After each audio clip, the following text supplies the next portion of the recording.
He opened his eyes and saw the wooden beams of the ceiling. They were old, darkened by time. Somewhere nearby, a man was yelling. His voice was rough and angry. He was shouting that Lee's student was late for morning roll call again, and that the instructor's patience wasn't endless. Junho blinked. Then again. The body felt foreign, light, young. He was lying on a hard mat in a room with bare walls. It smelled of wood and something bitter. Swords clanged outside the window. Someone was counting the strikes aloud. 1, 2, 3. Junho slowly raised his hand and looked at it. Slender fingers, calluses in strange places. Not his hand. He sat up. His head spun for a second and then cleared immediately. The body was thin but healthy. 17 years old. For some reason, he knew this. Just as he knew that his name was Lee Junho. Just as he knew that he was at the Bailu Academy. Just as he knew that he was the lowest-ranked student in his class and that everyone considered him a hopeless case. Other people's memories surfaced on their own, quietly, painlessly. They simply appeared in his mind like old photographs. An orphan, admitted under a quota. 3 years at the bottom of the class. His mentors had given up on him long ago. His classmates didn't notice him. The supervisor hated him. Junho rubbed his face with both palms. The man behind the door kept yelling, threatening punishment, promising to report him to the curator. Junho sat there for a couple more seconds. Then, the first conscious thought emerged inside him. Not panic, not horror, not a scream, but a dull, warm sense of surprise. He'd slept well. For the first time in 3 years, he woke up without feeling like his brain was melting from lack of sleep. There were no deadlines, no advisor, no lab, no dissertation on the effectiveness of micro-rest that had been eating away at him from the inside for 8 months straight. He was just lying there, in silence, on a mat, and he felt like a human being. The guard pounded on the door with his fist. Junho looked at the door, then at the ceiling, then back at the door, and lay back down. He pulled the thin blanket up to his chin. He closed his eyes. At that moment, a translucent panel flashed before his inner eye. Pale blue characters on a transparent background. He read them without opening his eyes. Passive development activated. Sleep quality, good. Cultivation progress, plus 0.4%. Junho stared at those words for 3 seconds. Then he said one word aloud. Okay. And he fell asleep for another 2 hours. The supervisor outside the door fell silent. He stood there for a moment. He spat. He left. He wrote in the log that student Lee had refused to attend roll call for the 13th time this month. Next to the entry, he made a note. Recommendation for expulsion. When Junho woke up for the second time, morning had already turned into day. The sun was high in the sky. The courtyard outside the window was empty. Training was over. He sat down on the mat and saw the panel again. It hung in the corner of his vision. Quiet. Unobtrusive. Like a notification on a phone that doesn't require an immediate response. Status. First breath. Initial stage. Overall progress. 0.4%. Physical condition. Rested. Chi channels. Dormant. Junho read this. He blinked. Rubbed his eyes. The panel hadn't disappeared. He touched it with his finger. His finger passed right through it. He shrugged. He stood up. His body responded well. His muscles were weak but didn't ache. His joints didn't creak. His back didn't ache. After 3 years of graduate school, when he'd sat hunched over a monitor for 14 hours a day, this feeling was almost a luxury. He found a clean lab coat on the shelf. He put it on. The lab coat was wrinkled and a little too big. He rolled up the sleeves. He stepped out into the hallway. The dormitory was long and narrow. Wooden floors, paper doors, the smell of sweat and sandalwood. He walked slowly. Not because he was being cautious, he simply saw no reason to hurry. For the first time in a long time. The courtyard was empty. Everyone had gone to class. Junho stopped on the porch and took a deep breath. The air was different. Not city air, not Korean air. It smelled of mountains and something else. Something that tingled his lungs from the inside. Chi. He understood this not with his mind, but with his body. The air here was alive. It flowed. It moved. It entered him with every breath and settled somewhere in his stomach.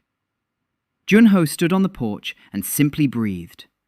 1 minute, 2, 3, The panel flashed. Cultivation progress, plus 0.1%. He looked at it, then at the sky. The sky was high and clear, with a slight greenish tint on the horizon. Not an earthly sky, definitely not earthly. Junho nodded to himself. Then he went to look for the dining hall. The dining hall was at the other end of the courtyard. A large building with open walls, long wooden tables, the smell of cooked rice and meat. Junho walked in. The dining hall was almost empty. Breakfast time had long since passed. At a table in the back, a girl in a maid's uniform was sitting and peeling vegetables. She looked up. She looked at him. A round face, short hair tied back with a rag. Her hands were covered in flour. It was Jung Yuna, 16 years old, from a family of servants at the academy. She asked if he had had breakfast. Junho said no. She jumped up, ran off to the kitchen, returned 3 minutes later with a bowl of rice porridge and a small saucer of pickled vegetables. She set it down in front of him. He sat down. He picked up his chopsticks. He brought the first bite to his mouth and froze. The porridge was plain, rice and water, maybe a little salt, but the taste hit him as if he hadn't eaten in a week. He could feel every grain separately.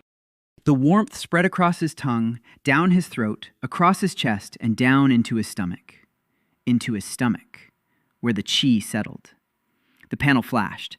Food absorption, high quality, optimal intake rate, cultivation progress, plus 0.3%. Junho ate slowly. Not because the system required it, he simply took his time.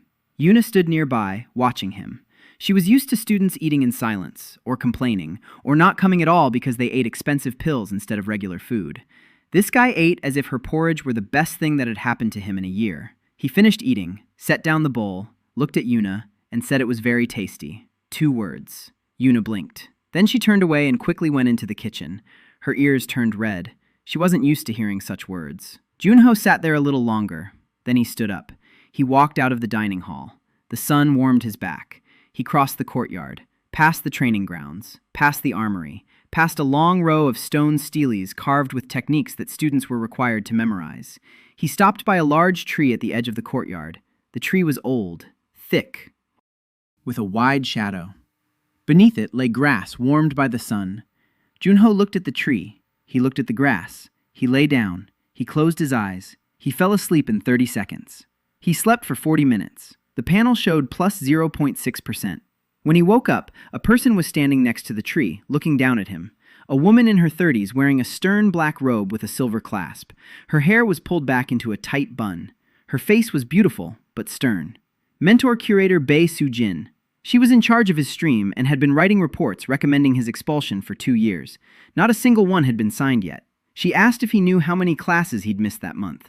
Junho sat down. He rubbed his eyes. He said no. She said 13 out of 15. He nodded. Without shame, without fear, he simply accepted the information.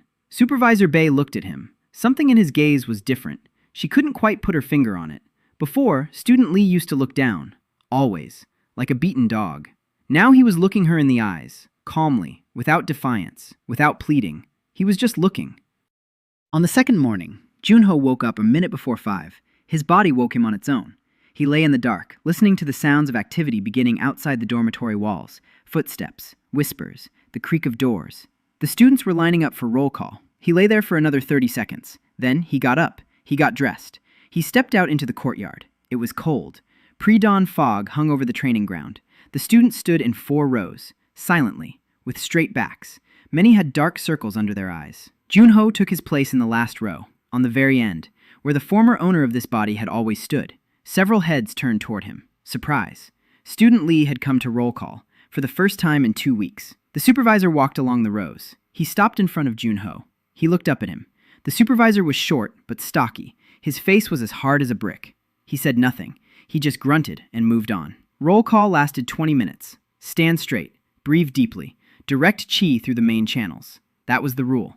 Junho stood straight. He breathed deeply. He didn't know how to direct chi, but the panel was flashing quietly. Breathing at rest. Cultivation progress. Plus 0.2%. He just stood there and breathed. He didn't try to meditate. He didn't try to feel anything. The morning air was cold and fresh. He liked breathing. That was enough. After the formation, everyone was sent off to morning training. Basic stances, wooden swords, 200 repetitions of each movement. Junho took a sword from the rack. The wood was heavy. smooth from thousands of hands. Senior instructor Kang stood on the platform and counted. The students raised their swords, lowered them, raised them, lowered them, monotonously, mechanically. Junho did the same, slower than the others. Not out of laziness, it was just that his body moved to its own rhythm. He didn't rush to keep up with the instructor's count. After 50 repetitions, his arms began to ache. His body was weak. 3 years without proper training. Someone else's memories suggested that the sword's former owner had skipped classes at every opportunity. His muscles had atrophied. Junho lowered his sword. He stood there for a moment. He shook out his arms. He raised it again. He did 10 more. He lowered it. A student standing nearby shot him a glance, a contemptuous one. Junho didn't notice. He was watching Instructor Khan. The instructor was demonstrating the correct stance to someone in the front rows. Broad shoulders, the sword like an extension of the arm, feet slightly wider than shoulder-width apart, weight on the back leg, elbow at an angle, wrist relaxed. Junho watched. The panel recorded. Observation, upper stance technique. Analysis, 47%. He kept watching. The instructor moved. He turned. He demonstrated the transition from the high stance to the side stance. Junho saw every micro-movement, how the weight shifted, how the foot turned, how the forearm tensed and relaxed. The panel updated. Side transition technique. Analysis, 22%. The training session ended an hour later. Junho managed a mere 80 repetitions instead of 200, the fewest of anyone. Instructor Kang didn't even glance his way. He wasn't worth the attention. Junho placed his sword on the rack. He went to the dining hall. Yuna was there. She saw him and immediately ran off to the kitchen. She returned with a bowl of rice porridge. But this time, there were pieces of meat in the porridge, and on top lay a small pickled radish cut into the shape of a flower. Junho sat down. He looked at the bowl. He looked at Yuna. She was standing nearby, pretending to wipe down the table. He ate slowly. He chewed every piece of meat thoroughly. The rice melted on his tongue. Warmth spread through his body. The panel recorded food absorption, quality, elevated, progress, plus 0.4%. He finished eating. He told Yuna that the meat was especially good. She nodded quickly. She turned away. She grabbed a rag and began furiously scrubbing the table, which was already clean. Junho stood up and walked toward the exit. A girl was standing by the dining hall door. She stood as if she were waiting, although she would surely say she was just passing by. So Ha-eun, 18 years old, class president. Her hair was pulled back into a flawless ponytail. Her robe was perfectly ironed. 3 scrolls tucked under her arm, lecture notes in her left hand, a writing brush tucked into her belt. Dark circles under her eyes from lack of sleep. She'd tried to hide them but couldn't. She said that Curator Bay had instructed her to monitor his attendance, and that he was to report to the lecture on Chi Channel Theory in 20 minutes. Junho looked at her, calmly. She had expected an argument, or excuses, or pleas. He said, "All right." She blinked. She hadn't expected that answer. Then she nodded. She turned around. She walked ahead. He followed her. She walked quickly, her back straight, her steps precise, like a little soldier. Junho followed her at his own pace, slower. She looked back. He hadn't sped up. She slowed down, unconsciously matching his rhythm. This annoyed her, but she didn't let on. The lecture took place in a large hall with stone benches. The instructor was drawing a diagram of the human body's chi channels on the board. 72 main ones, 360 auxiliary ones, 8 sealed ones. Junho sat down on the back bench. He took out a blank scroll and a brush. He didn't know how to write in the local characters, but his body remembered. His hands moved on their own. He began to write, slowly, in clumsy handwriting. The instructor spoke about the flow of chi through the meridians, about how a blockage in one channel creates pressure in the neighboring ones, about how pills open the channels through force, while meditation softens them from within. Junho listened. He really listened. Not because he wanted to become stronger, it was just interesting. It sounded like biology, like physiology. The circulatory system, only with energy instead of blood. His neuroscientist's brain automatically began looking for parallels. Meridians as neural pathways, chi as an electrical signal, a blockage as inflammation, pills as steroids. Rough, but it works. The panel flashed. Attentive listening.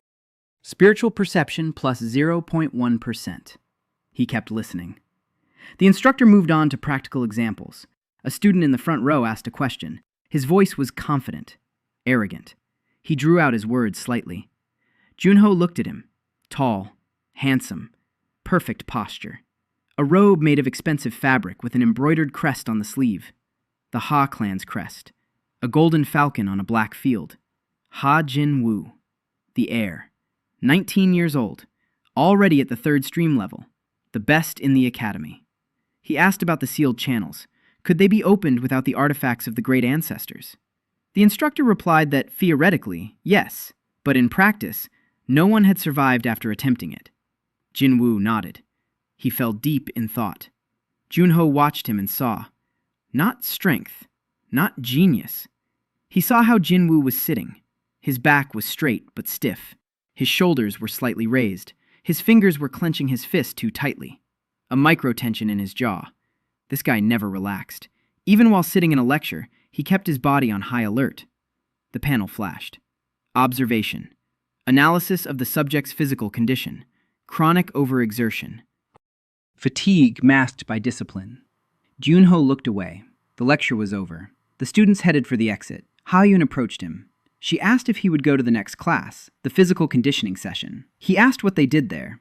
She explained that they struck an iron tree with their palms for 2 hours straight to toughen their bones and skin. He asked if it was mandatory. She said it was. He asked what would happen if he didn't go. She said she would record his absence and report it to the supervisor. He looked at her hands. Her knuckles were red. The skin on her palms was rough, chapped. She struck the iron tree every day, 2 hours, every single day. He said he'd go. She nodded. He followed her. Rows of iron trees stood on the training ground, thick trunks with gray metallic bark. The students lined up in front of them. They began to strike, rhythmically. The dull thuds echoed across the courtyard. Junho stood in front of his tree. He raised his palm. He struck it. The pain shot from his palm to his elbow. He winced. He struck it again. It hurt more. Once more. His palm turned red. The panel remained silent. No progress. He stopped. He thought.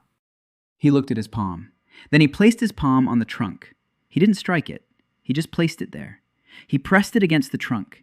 He felt the texture, the cold metal of the bark, its roughness, the tiny bumps. He stood there for a moment. The panel flashed. Tactile perception. Analysis of the iron tree's structure. 4%. He removed his hand. He placed it there again. A week had passed. Junho had settled into a routine. Wake up at 5 to 5. Roll call. Morning training, during which he did half the required amount. Breakfast at Yuna's. Lecture. An afternoon nap under a tree. Second training session, during which he watched more than he did. Dinner. Sleep. 14 hours of sleep a day. Sometimes 15. The dashboard showed steady progress. His overall progress had reached 14% of the first breath. For comparison, the average student completed the first breath after a year and a half of daily training. Hei Jin-woo had completed it in 4 months, which was considered a generational record. Junho was on track to complete it in 3 weeks, but no one knew that. Outwardly, he remained the same. Skinny, weak, last on the list. Falling asleep at every turn. Ha-eun followed him around like a shadow. Every morning she waited by the cafeteria. She saw him off to his lectures. She recorded his attendance in her notebook with small, neat handwriting. She didn't talk to him any more than necessary. Just the facts. Lecture in 10 minutes. You missed the breathing techniques practice. The advisor asked about your progress. Junho replied briefly. Okay, got it. Thanks. It drove her crazy. He was elusive. He didn't resist. He didn't obey. He just flowed past her like water. She was used to people who either fought back or gave up. He did neither. On the 7th day, something happened that changed her attitude toward him. Morning training. Instructor Kang decided to conduct a demonstration of basic stances. He called the students up to the platform one by one. Each had to demonstrate the high stance. The instructor corrected them. Sometimes he praised them. More often, he scolded them. It was Junho's turn. He was standing at the back, as always. The instructor called his name with an intonation that made the class start smirking in anticipation. Student Lee, to the platform. Junho stepped forward. He picked up the wooden sword. He stood up. He raised the sword above his head. The courtyard fell silent. Not immediately. First, Instructor Kang fell silent. He stood 3 steps away from Junho and watched his stance. Then the students in the first row fell silent. Then the second. Silence spread across the courtyard like water. His stance was perfect. His feet were the correct width apart. His weight was distributed precisely. His back was straight but relaxed. His elbows were at the right angle. His wrists were relaxed. The sword above his head stood motionless, as if rooted to the spot. Not a tremor. Not a wobble. Instructor Kang slowly walked around him. He looked to the left, to the right, from behind. He crouched down. He looked at the position of his feet. He stood up. He stepped right up close. He adjusted his left elbow by a millimeter, maybe even less. He stepped back. He looked again, and said one word. Free. Junho lowered his sword. He nodded. He stepped down from the platform. He walked to his spot in the back row. He yawned on the way. The courtyard was silent. Instructor Kang stood on the platform, watching his back. Then he turned to the others. He continued the review, but his voice was different, quieter, more pensive. After practice, whispers spread through the courtyard. The last student had demonstrated an inner circle level stance. Impossible. Just a week ago, he couldn't even lift his sword without it shaking. Maybe it was a mistake. Maybe a fluke. Maybe the instructor was in a bad mood, and it just seemed that way. Junho didn't hear the whispers. He was sleeping under his tree. Ha-eun stood 10 paces from the tree and watched him. The scroll in her hands was crumpled. She had seen his stance. She had seen the instructor's face. She had seen Kang adjust his elbow and something resembling respect flash in his eyes. She didn't understand. Student Lee hadn't been training. She knew that for sure. She'd been watching his every move. He slept, he ate, he went for walks, he sat in lectures, he slept some more. Where did the inner circle stance come from? She walked over to the tree. She stood there for a moment. He was asleep. His face was relaxed. His breathing was steady. She turned around and went to the library to look for records of cases of spontaneous talent awakening. She searched for 3 hours. She found nothing suitable. After lunch, Junho sat on the steps of the dormitory and ate a bun that Yuna had slipped into his bag from the cafeteria. The bun was filled with red bean paste, warm, soft. He ate slowly. He took small bites. He chewed for a long time. The panel recorded it. Absorption was elevated. Progress, plus 0.2. A group of students entered the courtyard, 5 of them. Leading the way was a guy with a senior year patch, broad-shouldered, strong jaw, small, angry eyes. Junho knew him from other people's memories. Wang Tae-hyun, a confidant of the Hae clan, not the heir. Just a lackey to the heir, but a lackey strong enough to bully the younger ones. Wang Tae-hyun approached him. He stopped. He looked down at him. Said he'd heard an interesting story about the stand. Said he wanted to see for himself. Said that if it was a lie, Junho would regret it. Junho took a bite of his bun, chewed, looked at Tae-hyun, didn't answer. Tae-hyun waited. Junho swallowed. He said the bun was very tasty. Tae-hyun flushed. His 4 accomplices, who had been chiming in, exchanged glances. Tae-hyun stepped closer. He grabbed Junho by the collar of his robe. He pulled him to his feet. The bun fell onto the step. Junho looked at the bun, then at Tae-hyun. There was no fear in his eyes, just a hint of annoyance. The bun was now stained. Tae-hyun said there would be an internal sparring match in 3 days, and that he himself would be his opponent. And that after the sparring match, all that would remain of student Lee was a wet spot. Junho said he understood. Tae-hyun let him go. He shoved him.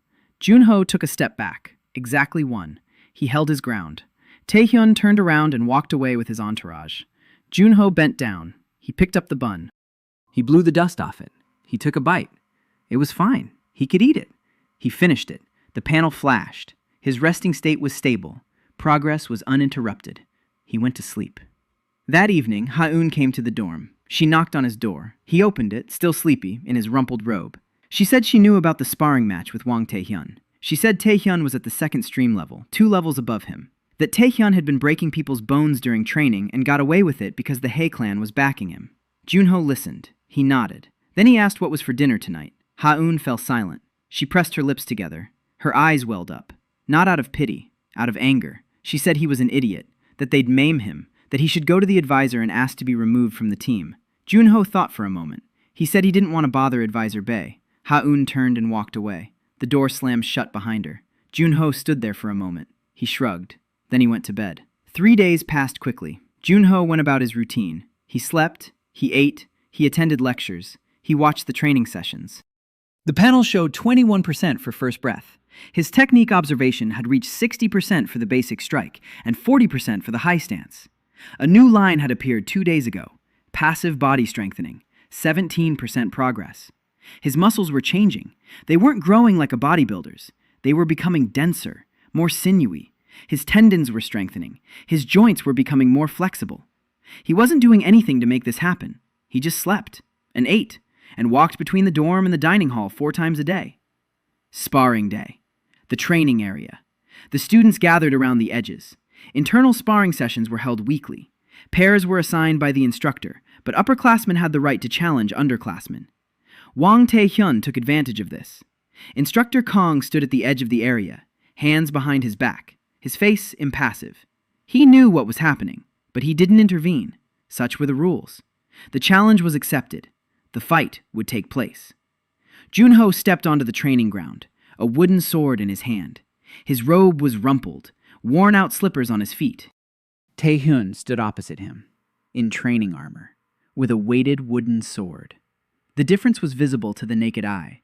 Tae-hyun was broader, heavier, more experienced. His chi physically weighed down those around him. Second stream. Junho stood relaxed. His arms were down. His sword hung at his side. He yawned.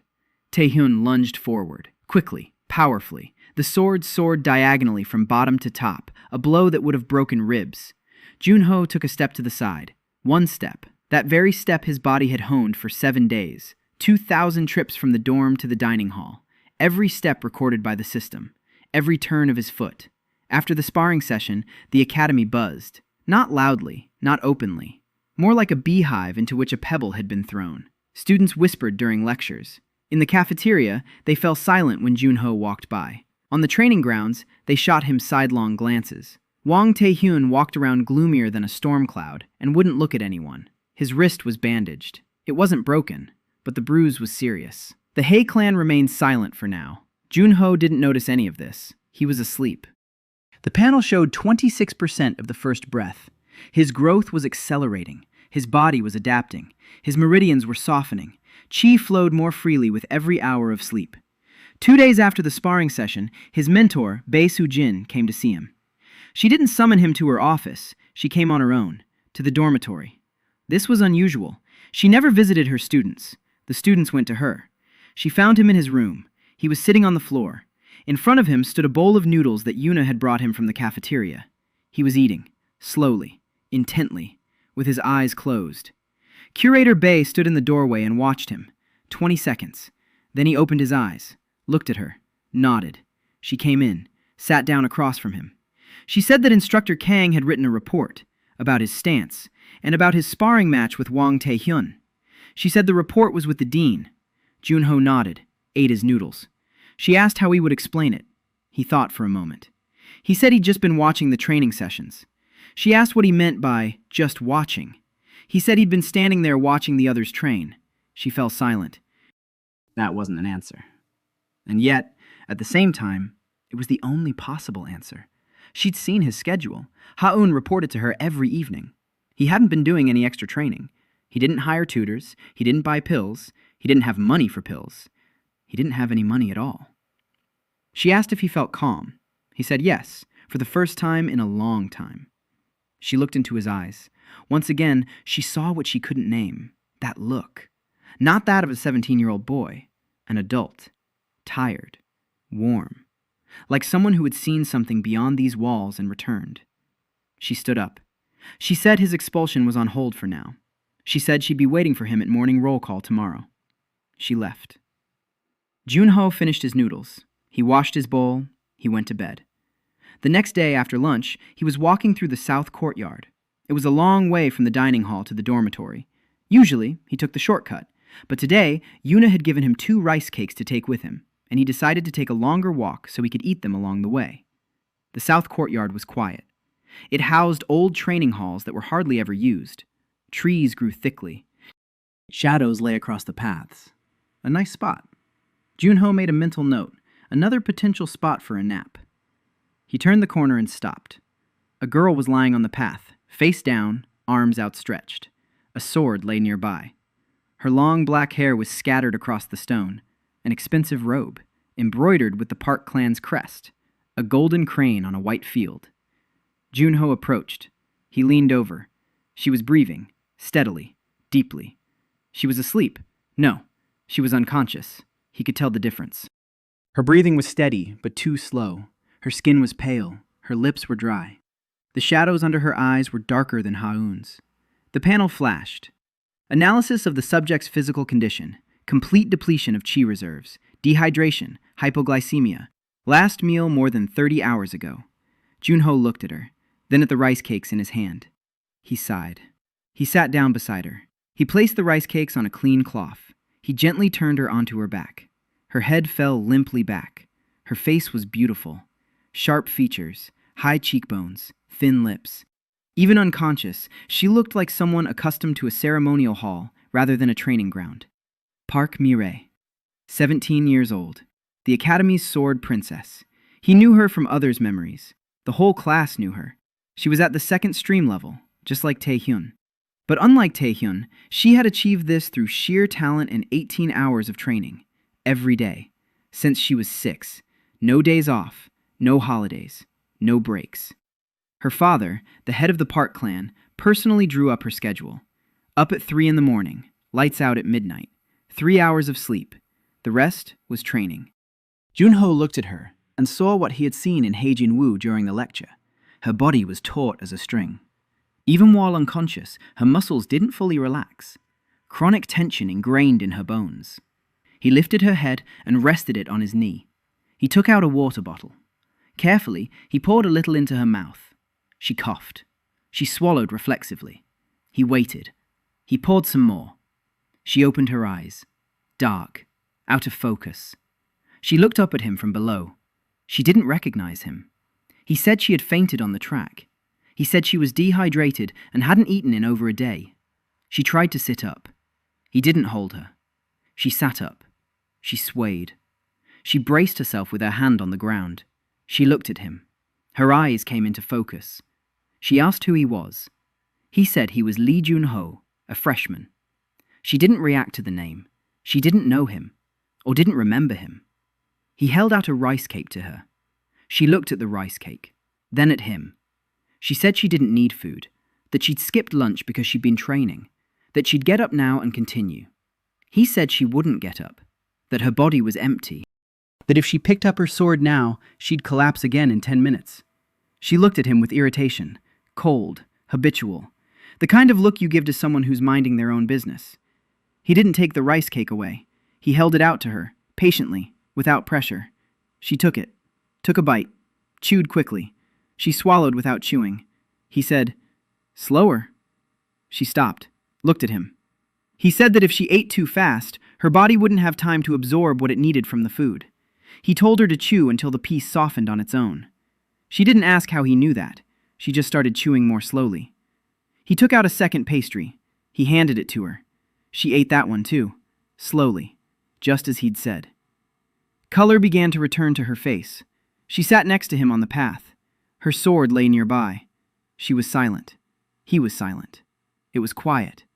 The wind rustled the leaves. The panel flashed, quietly, out of the corner of her eye. A conversation. Listening intently to the silence. Spiritual perception, plus 0.2%. Junho smiled to himself. The system even counted their shared silence. Mireille stood up. She picked up her sword. Her hands didn't tremble. She said it was time for her to go. He nodded. She took 3 steps. She stopped. Without turning around, she asked what kind of food it was. He said they were rice dumplings with bean paste, from the dining hall.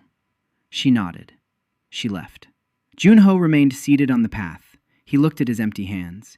He'd given away both dumplings. He sighed. He stood up. He walked back to the cafeteria. Yuna saw him and was surprised. He said he was hungry again. She ran to the kitchen. She returned with a triple portion. The next day, Mireille came to the cafeteria. It was quite an event. She never ate in the communal cafeteria. The Park clan had her meals sent to her separately, a special menu, calculated for calories and chi content. She walked in. She looked around. She saw Junho at his usual table. She approached him. She didn't sit down. She stood next to him. He looked at her. She said she wanted to try those rice cakes. He called for Yuna. He said he wanted rice cakes with bean paste. Yuna looked at Mireille, at her expensive robe, at the Park clan crest. Yuna ran to the kitchen. Mireille sat down across from him, her back straight, her hands on her knees. just like at a formal reception. Yuna brought the dumplings. Mirei took one, took a bite, chewed slowly, just as he'd taught her. She chewed thoroughly. She swallowed without rushing. She finished eating. She sat there for a while. Junho was eating his porridge. He didn't pay her much attention. He didn't stare. He didn't ask any questions. He just ate beside her. Mirei stood up. She said she'd come back tomorrow. She left. Yuna walked over to the table. She picked up the empty plate. She looked at Junho. She asked who that girl was. He said he didn't really know. Yuna snorted. She went into the kitchen. That evening, Ha-un knocked on his door. He opened it. She said that Park Mirei, the heiress of the Park clan, had eaten in the communal dining hall. For the first time in 3 years of training. She said the whole class was talking about it. She said Mirei had been sitting at his table. Junho said, yeah, she wanted some rice cakes. Ha-un was silent for 5 seconds. Then she said he didn't understand, that Park Mirei never talks to anyone except the instructors, that she'd spent 3 years at the academy like a ghost. She'd train and then disappear. That the senior students were afraid to approach her, and that she'd just come to him for some rice cakes. Junho thought for a moment. He said that Yuna's rice cakes really were good. Ha-un closed her eyes. She took a deep breath. She opened them. She said that Curator Bay was expecting him tomorrow morning, in person, in her office. Then she left. Her footsteps down the hallway were faster than usual. Junho closed the door. He lay down. He fell asleep. The panel showed 31%. The first breath was coming to an end. It was morning in Curator Bei Sujin's office. The room was small. It was spotlessly clean. A stack of folders sat on the desk. A calligraphy scroll hung on the wall. The window looked out onto the training yard. The curator sat at her desk. Her back was straight. Her hands were folded. Her expression was unreadable. Junho sat across from her on a hard stool. She was silent. She looked at him. He didn't move. He wasn't nervous. He was simply waiting. She said she had received a report from Instructor Kang. She said the report was unusual, that in 20 years of teaching, Kang had never written a report like this. That he was requesting that student Lee be transferred to the advanced training group. Junho blinked. It was unexpected. He asked what advanced training meant. She explained.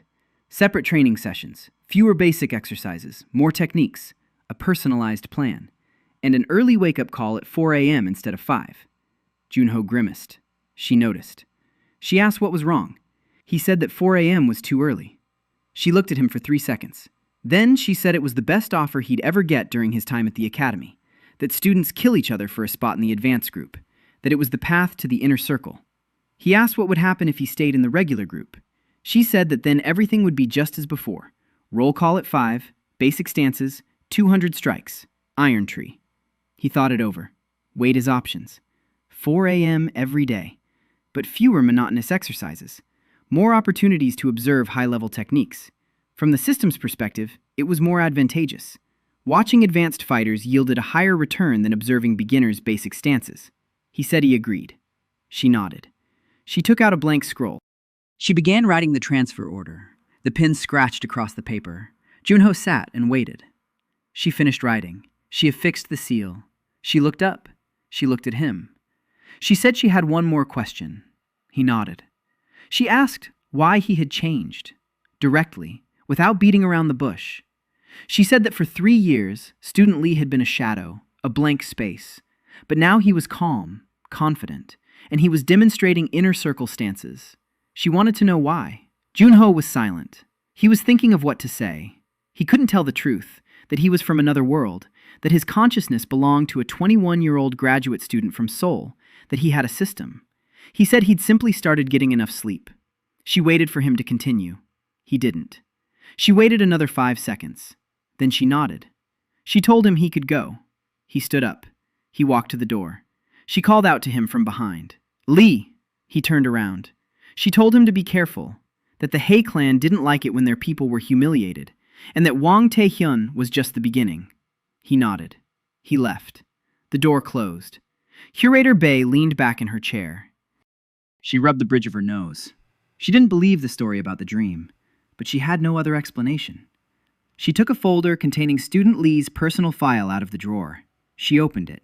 She read through it again. An orphan. Nanchong village on the eastern outskirts. His parents died when he was 7. He lived with a distant aunt who enrolled him in the academy under the quota for the underprivileged. 3 years at the bottom of the class. Not a single disciplinary note. Not a single achievement. He simply existed quietly. She closed the folder, put it back in the drawer. Sat there for another minute. Then she took the next folder from the stack and continued her work. The first training session for the advanced group was the next day. 4 in the morning. Darkness. Cold. A small practice area behind the main hall. 12 students, all upperclassmen, all at least at the second stream level. Junho was the only freshman, the only one at the first breath level, and the only one in slippers. The rest were in training uniforms with chi amplifiers. Instructor Kang stood before them, holding a real steel sword. He introduced Junho with a single sentence. New member, observer. Don't involve them in sparring until I say so. 12 pairs of eyes looked at Junho, indifferently, contemptuously, surprised, in all sorts of ways. One of them looked longer than the rest. Ha Jinwoo, heir to the Ha clan. He stood in the front row, perfect stance, perfect form. His eyes were cold and watchful. He looked at Junho for 5 seconds. Then he turned away. Training began, and Junho saw the difference. There was a chasm between the beginner group and the advanced group. Here, they didn't count strikes. Here, they moved. Kang demonstrated a technique, a complex one. A multi-step one, a transition from attack to defense by twisting the torso while simultaneously redirecting chi from the hands to the legs. The students repeated it. They tried. They fell. They tried again. Junho stood in the corner and watched. The panel was running at full capacity. Observation, spiral transition technique. Analysis, 3%. 4. 5. Slowly. The technique was complex, but he saw every element. How Kang rotated his hip, how chi flowed through the shoulder joint, how the foot touched the ground, first with the toe, then rolling through. 7%. 8. He watched for an hour, reached 14%. Kang called a break. The students sat down on the ground. They were breathing heavily. They drank water. Junho stood in his corner. He wasn't tired. He wasn't doing anything, just watching. Junwoo approached him, stopped 2 steps away, looked at him, said he'd heard about the sparring match with Taehyun. Junho nodded. Junwoo said that Taehyun was a weakling and that beating him meant nothing. Junho nodded again. He agreed, without arguing, without taking offense. Junwoo had expected a different reaction, anger, or an attempt to prove something. But this guy just nodded, as if he didn't care. Junwoo asked why he was standing in the corner instead of training. Junho said that instructor Kang had told him to watch. Jinwoo asked what he saw. Junho thought for a moment. He said that during the spiral transition, Jinwoo shifted his weight to his front leg too early, by a fraction of a second. Because of this, he loses momentum when coming out of the twist. Jinwoo froze. His expression didn't change, but something shifted in his eyes. He knew about this problem. He'd been working on it for 3 months. He couldn't fix it. And some freshman from first breath had spotted it after an hour of silent observation. Jinwoo didn't answer. He turned around and walked back to the training area. The training resumed. Junho kept watching. The panel reached 22% on the spiral transition toward the end of the session. After training, he went to the cafeteria. It was 5:30 in the morning. The cafeteria wasn't open yet, but the smell was already wafting from the kitchen. Yuna was there. She was preparing breakfast for 150 people, all by herself. She saw him through the serving window. She was surprised. She asked why he was there so early. He said that practice now started at 4. She shook her head. She disappeared. A minute later, she returned with a plate. Rice porridge. But not the usual kind. She'd added an egg to it, and thinly sliced green onions, and a drop of sesame oil. She said that since he was getting up earlier now, he needed to eat a heartier meal. Junho sat down at the table. The dining hall was empty, quiet. Outside the windows, it was just beginning to get light. He ate, slowly. A month had passed since the transfer. Junho was living at a pace that had become natural to him. Up at 4, training with the advanced group, where he stood in the corner and watched. Breakfast at Yuna's, a lecture, an afternoon nap, an evening walk, sleep. The panel showed 78% of the first breath. He was very close to breaking through to the next level. His body was changing. Not on the outside, on the inside. The channels that had once been dry and narrow now let chi flow through them like streams after rain. His muscles had become denser. His reflexes were faster. He noticed this in the little things. His chopsticks no longer slipped from his hands. His footsteps had become silent all on their own. Once, he caught a cup in mid-air that Yuna had dropped from the counter and was surprised by the speed of his own hand. Yuna was even more surprised. She stood there with her mouth agape while he set the cup back down and returned to his porridge. In the advanced group, his status remained the same, an observer. Kang wouldn't let him participate in sparring sessions, but he did allow him to stand closer. Junho took advantage of this. He saw things that the other students didn't notice, even in each other. Micro-movements, habits, weak points. The panel analyzed every technique he observed. The spiral transition had reached 60%, the explosive strike technique, 40%, the stone shield technique, 35%. He didn't try to use them. He just watched. His body was learning. After that conversation about the spiral transition, Hei Jinwoo didn't approach him again. But Junho noticed. Jinwoo had corrected his mistake. In 3 days.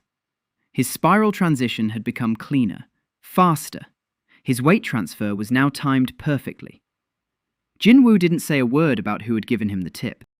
But sometimes, after a particularly difficult move, he would cast a quick glance toward the corner where Junho was standing, as if to check, to see if he'd seen it, to see if he'd appreciated it. One morning after practice, Kong detained Junho.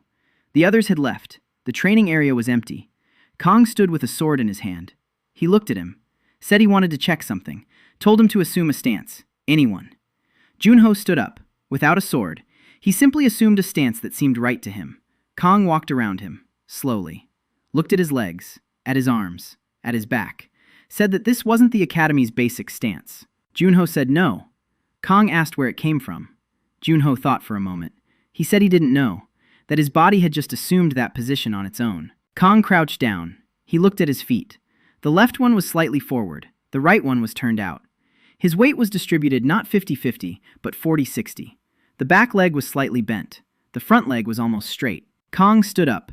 His expression was strange, not surprised, but rather concerned. He said that this stance was used at the White Crane School, which had been destroyed 40 years ago, which no one teaches anymore, and whose scrolls had been burned. Junho didn't know this. The memories of others remained silent. His body simply stood that way because, after a month of walking and observing, the system had calculated the optimal position for his specific physique. And that position coincided with the Forgotten School. By chance. Or perhaps not. Kang ordered him not to show this stance to anyone. His voice was serious. Junho nodded. Kang left. With a brisk stride. Junho stood alone on the platform for a moment. He scratched the back of his head. Then he went to have breakfast. 2 people were waiting for him in the dining hall. Yuna behind the counter with his porridge, and Mireille at his table. Mireille came every day, for the past 3 weeks. She'd sit across from him. She'd eat what Yuna brought her, in silence. Sometimes they'd exchange a couple of phrases. More often than not, they were silent. Junho ate. Mireille ate. Yuna brought seconds. That's how breakfast went. Today, Yuna set a new dish in front of Mireille.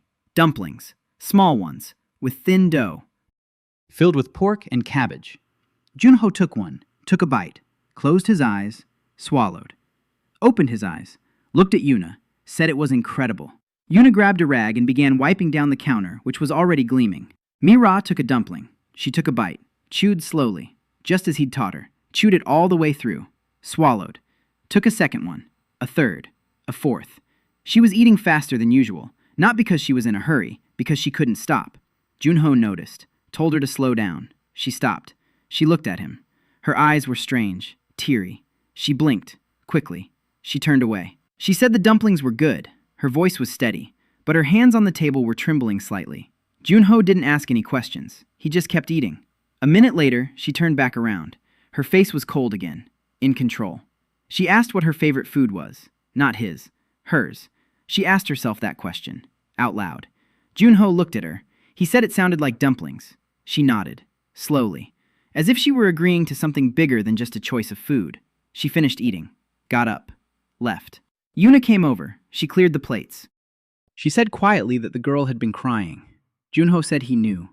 Yuna asked why. He said it was the first time in her life she'd chosen something for herself. Yuna didn't understand, but she nodded. On their after-lunch walk, Junho passed by the library tower again, and once more he saw a light in the top window. He stopped. He looked up. A shadow in the window. The same silhouette, thin, stooped. This time he decided to go up, just out of curiosity. The tower was tall, 6 stories, a spiral staircase, stone steps worn smooth by thousands of feet. The first 3 floors housed reading rooms, empty at this time of day. The 4th floor was the scroll repository. The 5th was a restricted section for senior students. The 6th. The door was open. He went in. The room was circular. The walls were lined with shelves all the way to the ceiling. Scrolls, books, stacks of paper, blueprints on the floor, complex, geometric. Lines and circles intersected in patterns that made his eyes spin. Formations. He knew that word from his lectures. Magical circles that redirect the flow of chi. Defense, attack, detection, storage. They were drawn on the ground, on the walls, on weapons. A girl was sitting at a table by the window, her back to him. Long black hair, tangled and unwashed for a long time. A house robe. Cups stood around her, empty, dirty. A plate with dried up crumbs. She was drawing. The brush moved across the paper without stopping, line after line, circle after circle. She didn't hear him come in, or she didn't pay attention. Junho stood in the doorway and watched. The panel flashed. Surveillance. Unknown formation. Analysis. 1%. He looked at the drawing. The lines formed a pattern that seemed alive. They pulsed. Faintly. Barely noticeably. Chi flowed through them like water through gutters. He took a step inside. A floorboard creaked. The girl froze. She turned slowly. Her face was delicate, pale. The circles under her eyes were so dark they looked painted on. Her eyes were large, deep, out of focus. She looked at him as if he were just another drawing on the wall, without emotion, without interest. After a 2-second pause, she blinked. She asked who he was. Her voice was quiet, hoarse from silence. He said his name was Lee Junho, a freshman. She didn't react to the name. She asked why he was there. He looked around the room, at the dirty cups, at the dried-up plate, at her ink-stained hands. He said he was looking for a place to take a nap. She blinked. With a delay, she said this wasn't a bedroom. He said he could see that. But there was a rug in the corner, and it looked soft. She looked at the rug. Old. Dusty. It had probably been lying in the corner for about 10 years. She said she didn't care, and turned back to her drawing. Junho walked over to the rug, lay down, curled up, closed his eyes. The girl sat at the table and sketched. Her brush scraped across the paper. Junho breathed evenly. 5 minutes later, he fell asleep. Han So-yeon sat at the table, her brush motionless for the first time in 3 hours. She listened. Someone else's breathing. Steady. Calm. Deep. No one but her had breathed in this room for 2 years. She turned around. She looked at the sleeping boy on her rug. His robe was rumpled. A relaxed face. Slippers on his feet. He slept as if this were the safest place in the world. She turned back, picked up the brush, and realized her hand was trembling. She put the brush down, looked at her hands, then at the cups. Dirty. She hadn't washed them in 4 days. She stood up, quietly, so as not to wake him. She gathered the cups, carried them to the small basin in the corner, began washing them. Why? She didn't know.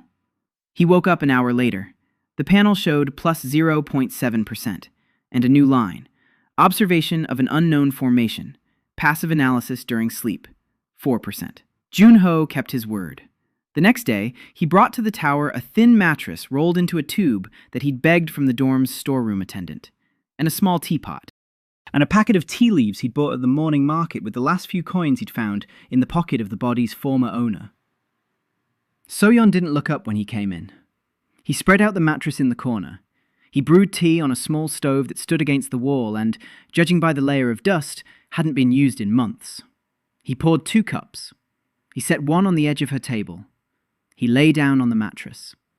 He fell asleep. So-yeon kept drawing for another 40 minutes before she noticed the cup. She looked at it, then at the sleeping guy in the corner, then back at the cup. She picked it up, took a sip. The tea was warm, not hot.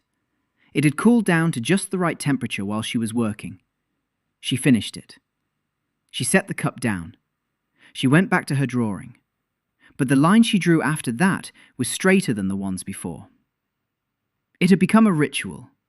Every day after lunch, Junho would go up to the tower. He'd brew some tea. He'd set the cup on the edge of the table. He'd lie down. He'd fall asleep. Soyeon drew. She drank tea. Sometimes she forgot. Sometimes she drank it all at once. They didn't talk, or hardly talked at all. Sometimes she muttered something over the drawing. Numbers, formulas, names of lines. Junho heard it through his sleep.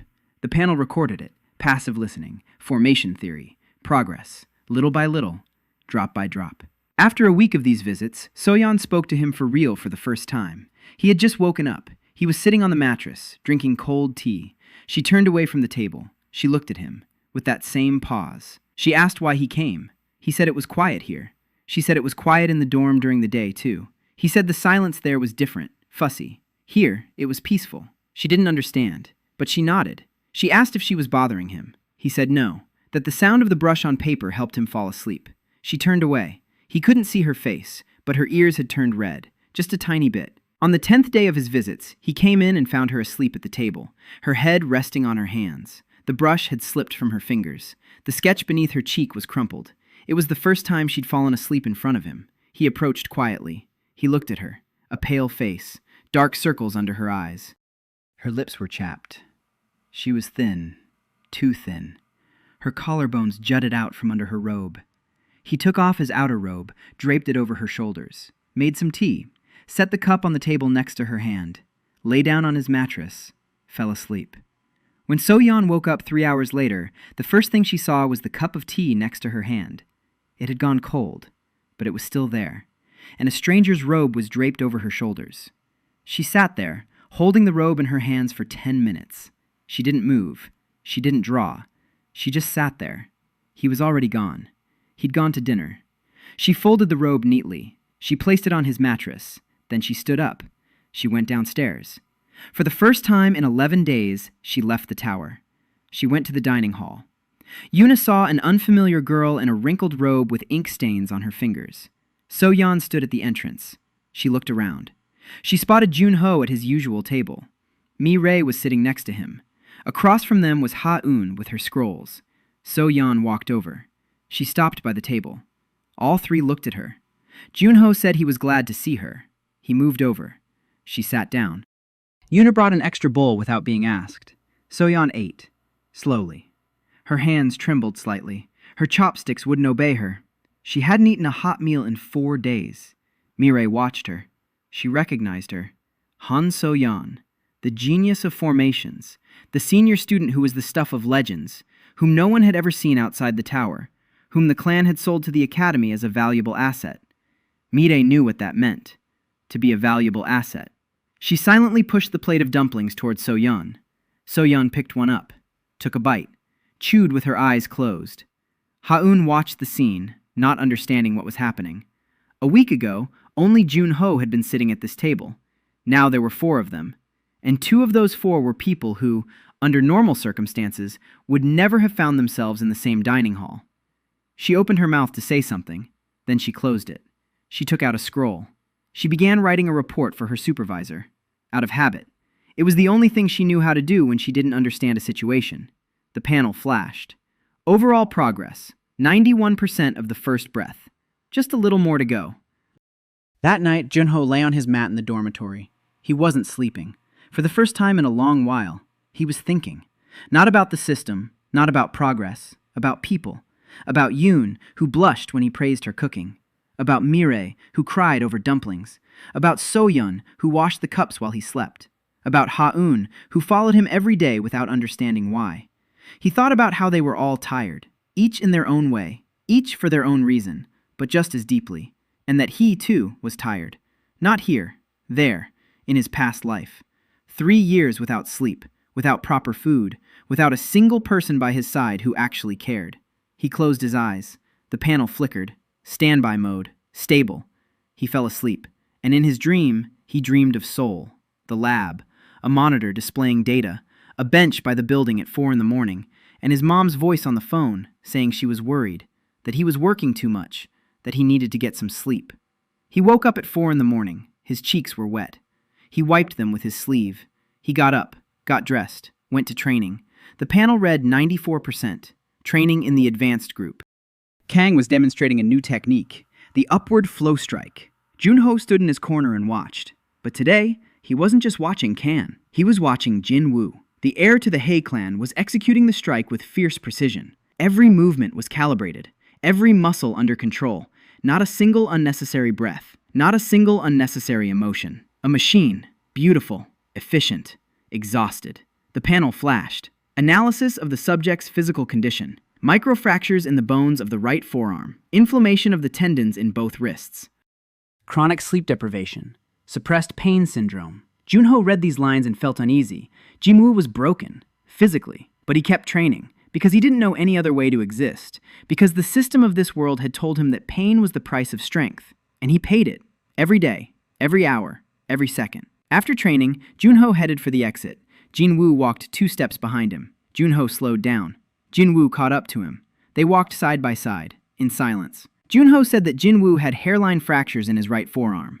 Jinwoo didn't break stride. He didn't turn his head. He asked how he knew. Junho said he could tell by the way he held the sword.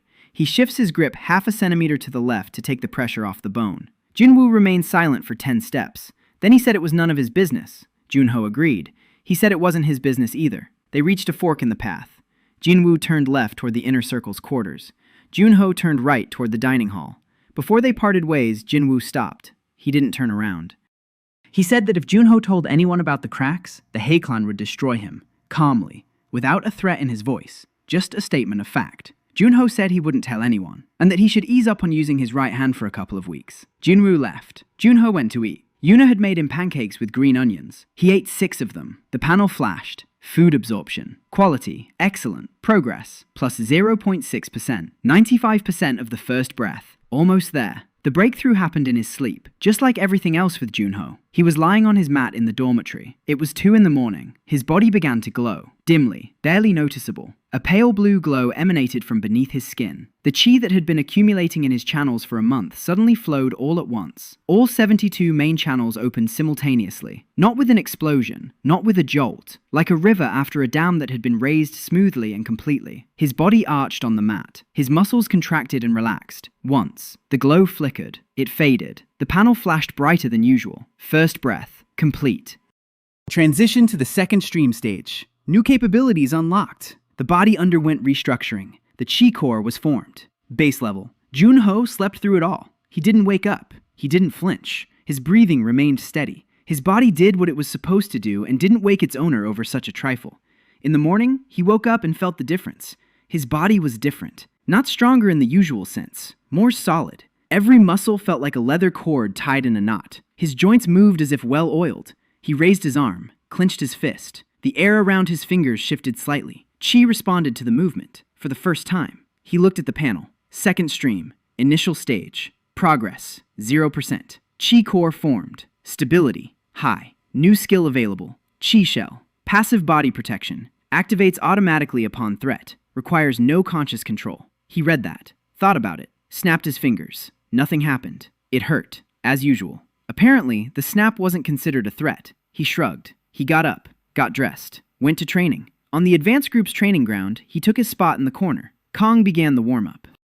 Junho stood there, breathing, as usual. But today, the chi flowed into him differently, deeper. Every breath filled the core in his lower abdomen. He could feel it, small, solid, warm, like a pebble heated by the sun. Jinwoo was standing in the front row. He turned his head. He looked at Junho. For a long time. 2 seconds. 3. Then he looked away. He sensed it. A change in Junho's chi. A breakthrough. The guy who had been standing in the corner for a month, just watching, suddenly found himself on the same level as Wang Tae-hyun, on the same level as Mirei. Second stream. In just 1 month. It was impossible. Kang noticed it too.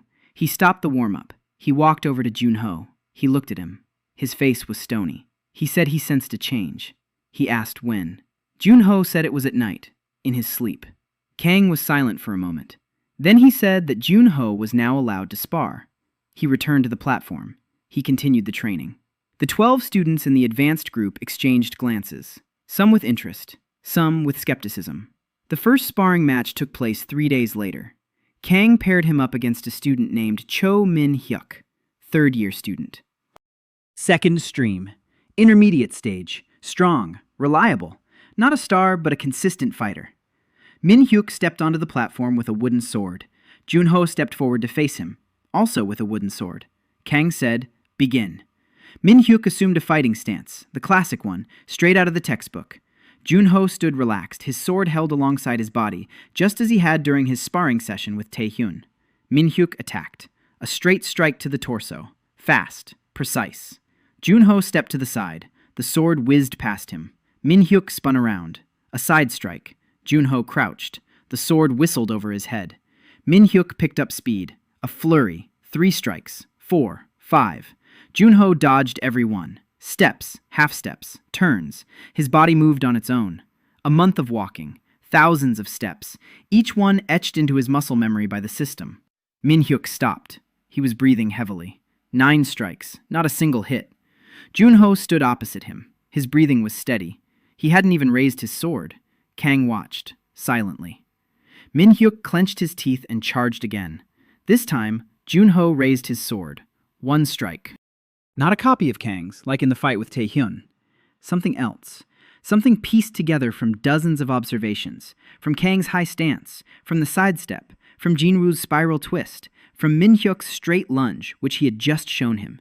It all blended together, intertwined, and emerged as a single movement that belonged to no single school. The sword touched Min-hyuk's chest, gently, like a finger. Min-hyuk stopped. He looked down. The wooden sword was pressed against his solar plexus. Kang called, "Stop." Junho lowered his sword. He nodded to Min-hyuk. He said Min-hyuk struck well. Min-hyuk didn't answer. He stood there, staring at him. He was trying to figure out what had just happened. Kang walked over. He looked at Junho. His face was the same as when he'd first seen the white crane stance, worried. He said that was enough for today. Junho nodded. He headed for the exit. Mireille was standing at the edge of the training area. She wasn't supposed to be there. The advanced group was training behind closed doors, but she was standing there, in full uniform, with a sword at her belt.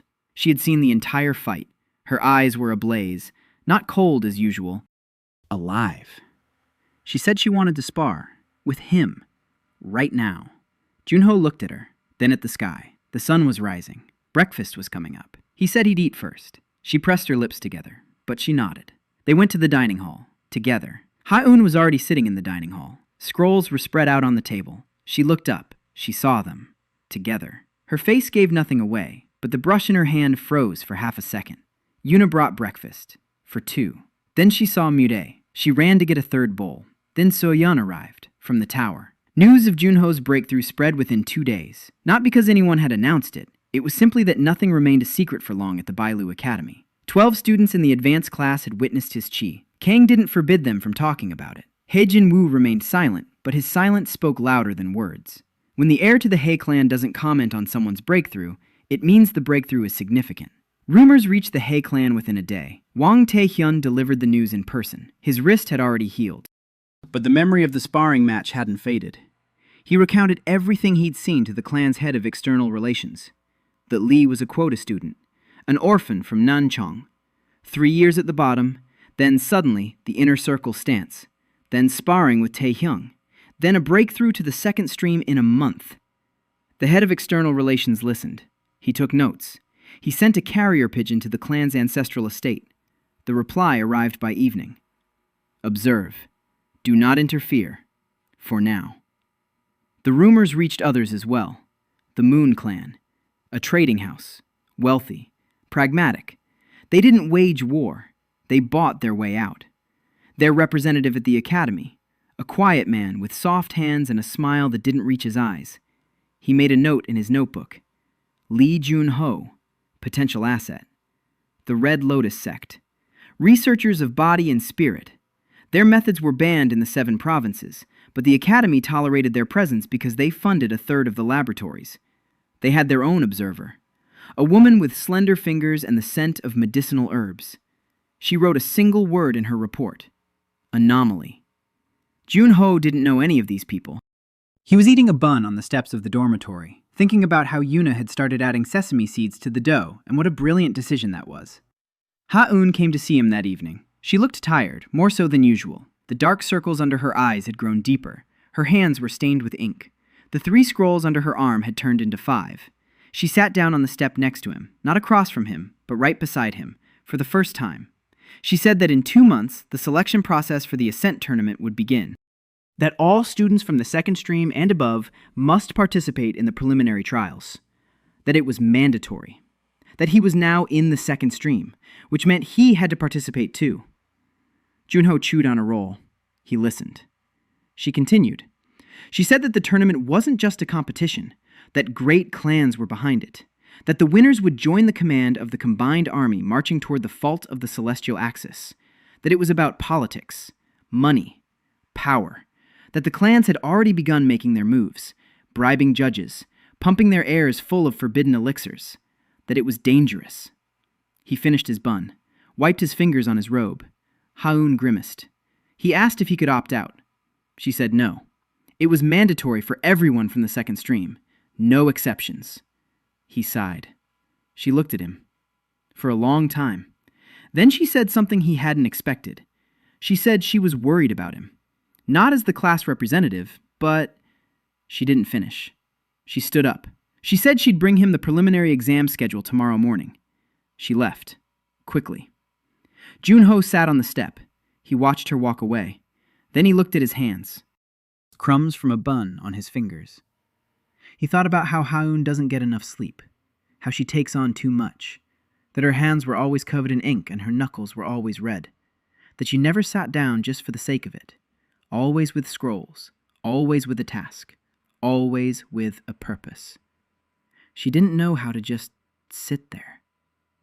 He stood up, went into the room, pulled a small tin box from under the mat, the only possession of the body's former owner. Inside were odds and ends, an old coin, a scrap of ribbon, a note with the address of the village of Nanchong, and a small pouch of dried herbs. He sniffed it. Lavender, or something like it, a local equivalent. The next morning after training, he caught up with Ha-eun at the entrance to the lecture hall. She was carrying scrolls, as always. Her face was focused. He held out the little bag of herbs to her. She stopped, looked at the bag, then at him. He said that if she put it under her pillow, it would help her fall asleep more easily. She took the bag, mechanically, looked at him again, opened her mouth, closed it. She nodded. She went to her lecture. He followed her. That same evening, a carriage pulled up to the academy gates. Black wood, silver rivets, the coat of arms of the Western Order of Exorcists, a white cross on a blue field. A young woman stepped out of the carriage, tall, slender, light hair, tied back under a uniform beret. Her uniform was black, austere, buttoned all the way up. A flask of holy water hung from her belt. She carried a leather suitcase in her hand. Olivia Reed, 18 years old, an exorcist of the Western Order, sent to monitor anomalies at the academy. Her order had received a signal. Something in Bailu is disrupting the balance of qi. Something is wrong. Something that doesn't fit the pattern. She walked through the gate. The guard bowed. The Western Order was respected even on this continent. Their exorcists were the only ones who could purge territories of the demonic taint of the rift. She walked down the evening avenue. Her back was straight. Her stride was measured. Her eyes scanned the area. A habit. Training since she was 7. Every corner was a potential threat. Every shadow was a potential enemy. She walked past the dining hall. She glanced inside. It was almost empty. 4 people sat at the far table. A guy in a rumpled robe, a girl with a sword on her lap, a girl in a robe with ink stains, and a girl with scrolls. And a little cook who was serving them plates with an expression that was both angry and happy. Olivia stopped. She looked at the guy. Something about him was off. Not bad, just off. Like a note that sounds beautiful but doesn't belong in this melody. She frowned. She pulled a small silver compass out of her pocket. The needle was spinning, fast, nervously, pointing at him, then to the side, then back at him. The compass couldn't make up its mind. That meant one of 2 things. Either the device was broken, or this guy was the source of the anomaly. Olivia put the compass away. She adjusted her beret. She walked into the dining hall. She walked past their table. She didn't stop. She didn't look back. She walked over to the counter. She asked for a glass of water. Yuna brought it to her. Olivia drank it. She set the glass down. She walked out. At the doorway, she looked back. The guy in the rumpled robe was looking at her. Calmly. Without surprise. Without interest. Without fear. He saw her. He saw her uniform. He saw the flask of holy water. He saw the compass she'd hidden in her pocket. And he didn't care. She walked out. Olivia came to see him the next morning. He was sitting under his tree after practice, eating a rice cake. She stood in front of him, straight as a pole, hands behind her back, her face stony. She said she was a representative of the Western Order of Exorcists, that she was authorized to investigate anomalous phenomena on the Academy grounds, that she needed to ask him a few questions. Junho finished chewing, swallowed, looked up at her, said, "Please." She took out a notebook and a silver pen. She asked when he had first noticed changes in his cultivation. He thought for a moment, said it had been about a month ago. She wrote it down. She asked if he had taken any elixirs, pills, or prohibited substances. He said no. She asked if he had come into contact with artifacts of unknown origin. He said no. She asked if he had visited the Heaven's Axis Rift or its surroundings. He said no. She asked if he had experienced memory lapses or personality changes. Junho paused for a second. Then he said no. Technically, that was true. He hadn't lost his memory. He had acquired someone else's. Olivia took note. She snapped her notebook shut. She looked at him. Her eyes were gray, cold, professional. She could tell he wasn't lying. And at the same time, she could tell he wasn't telling the whole truth. A trained instinct. 10 years of working with the possessed and the wicked had taught her to sense what wasn't said as clearly as a scent. She took out a silver compass. She opened the lid. The needle spun. It pointed at him. It twitched. It jumped away. It returned. She held the compass out toward him. The needle spun even faster. Junho looked at the compass. The display flashed. Object analysis. Silver anomaly detection compass. Calibrated to the fault's corruption. Reacts to any forms of qi that deviate from the standard patterns of the Qingyun world. He understood. The compass had detected him because his qi was different. Not corrupt, just different. His soul had come from another world, and the qi flowed through him differently. Not along the same pathways, not at the same frequency, like blood of a different type in a foreign body. It works, but not quite the same way. Olivia put the compass away.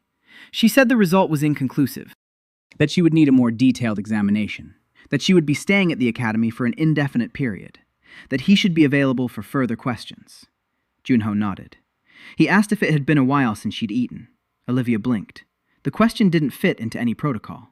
She said it had nothing to do with the examination. He said it didn't, but she was pale, and she had dark circles under her eyes, and her lips were dry. It looked like she hadn't had breakfast. Olivia stood in front of him, not knowing what to say. In 10 years of service in the Order, no one had ever asked her if she'd eaten. Her superiors asked about results. Her brothers and sisters in the Order asked about the status of the mission. Suspects asked about the consequences. No one had ever asked about breakfast. She said she'd eaten, last night. He stood up. "Let's go," he said. She didn't move. He walked toward the dining hall. After 5 steps, he stopped. He turned around. She was still standing in the same spot. Her back was straight. Her hands were behind her back. Her face was unreadable. But something shifted in her eyes, just a little. She followed him. She didn't know why. She chalked it up to the need to continue observing the subject. Yuna saw a new face. A woman with light hair, in a black uniform, with silver buttons. Yuna looked at Junho. He nodded. Yuna ran to the kitchen. She returned with 2 bowls. Porridge for him. Porridge with an egg and green onions for her. Yuna always prepared a serving with an egg for Junho's new guests, as if for special occasions. Olivia sat down at the table. Her back was straight. Her hands were on her knees. She didn't touch the food. She just looked at it. Yuna stood behind the counter and waited. Junho ate, silently. He didn't prod her. He didn't try to persuade her. He just ate beside her. After a minute, Olivia picked up the chopsticks, clumsily. She was used to spoons and forks. The chopsticks slipped apart in her fingers. She frowned. Junho silently showed her how to hold them, with 2 fingers. The top chopstick moves. The bottom one stays still. She tried again. She picked up a little porridge, brought it to her mouth. Half of it fell back into the bowl. Yuna burst out laughing from behind the counter and immediately covered her mouth with her hand. Olivia blushed. For the first time in years. She couldn't remember the last time she'd blushed. She tried again, brought it to her mouth, swallowed. The porridge was hot, salty, with a tender egg and crispy onions. A simple meal, but after 20 hours on the order's dry rations, it seemed to her the best thing she'd ever tasted in her life. She finished it, in silence. She set the chopsticks down, neatly, parallel, according to regulations, out of habit. Junho finished his tea. He looked at her. He said that Yuna cooked here every day, and that if Olivia wanted, she could come by. Olivia stood up.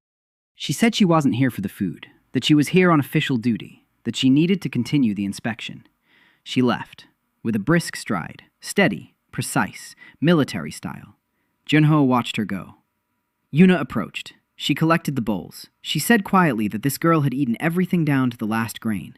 Junho nodded. Yuna said that people who eat like that are usually very hungry, not just for one day, for a long time. He nodded again. Olivia came the next morning, in uniform, with a notebook. She said she was continuing her observation.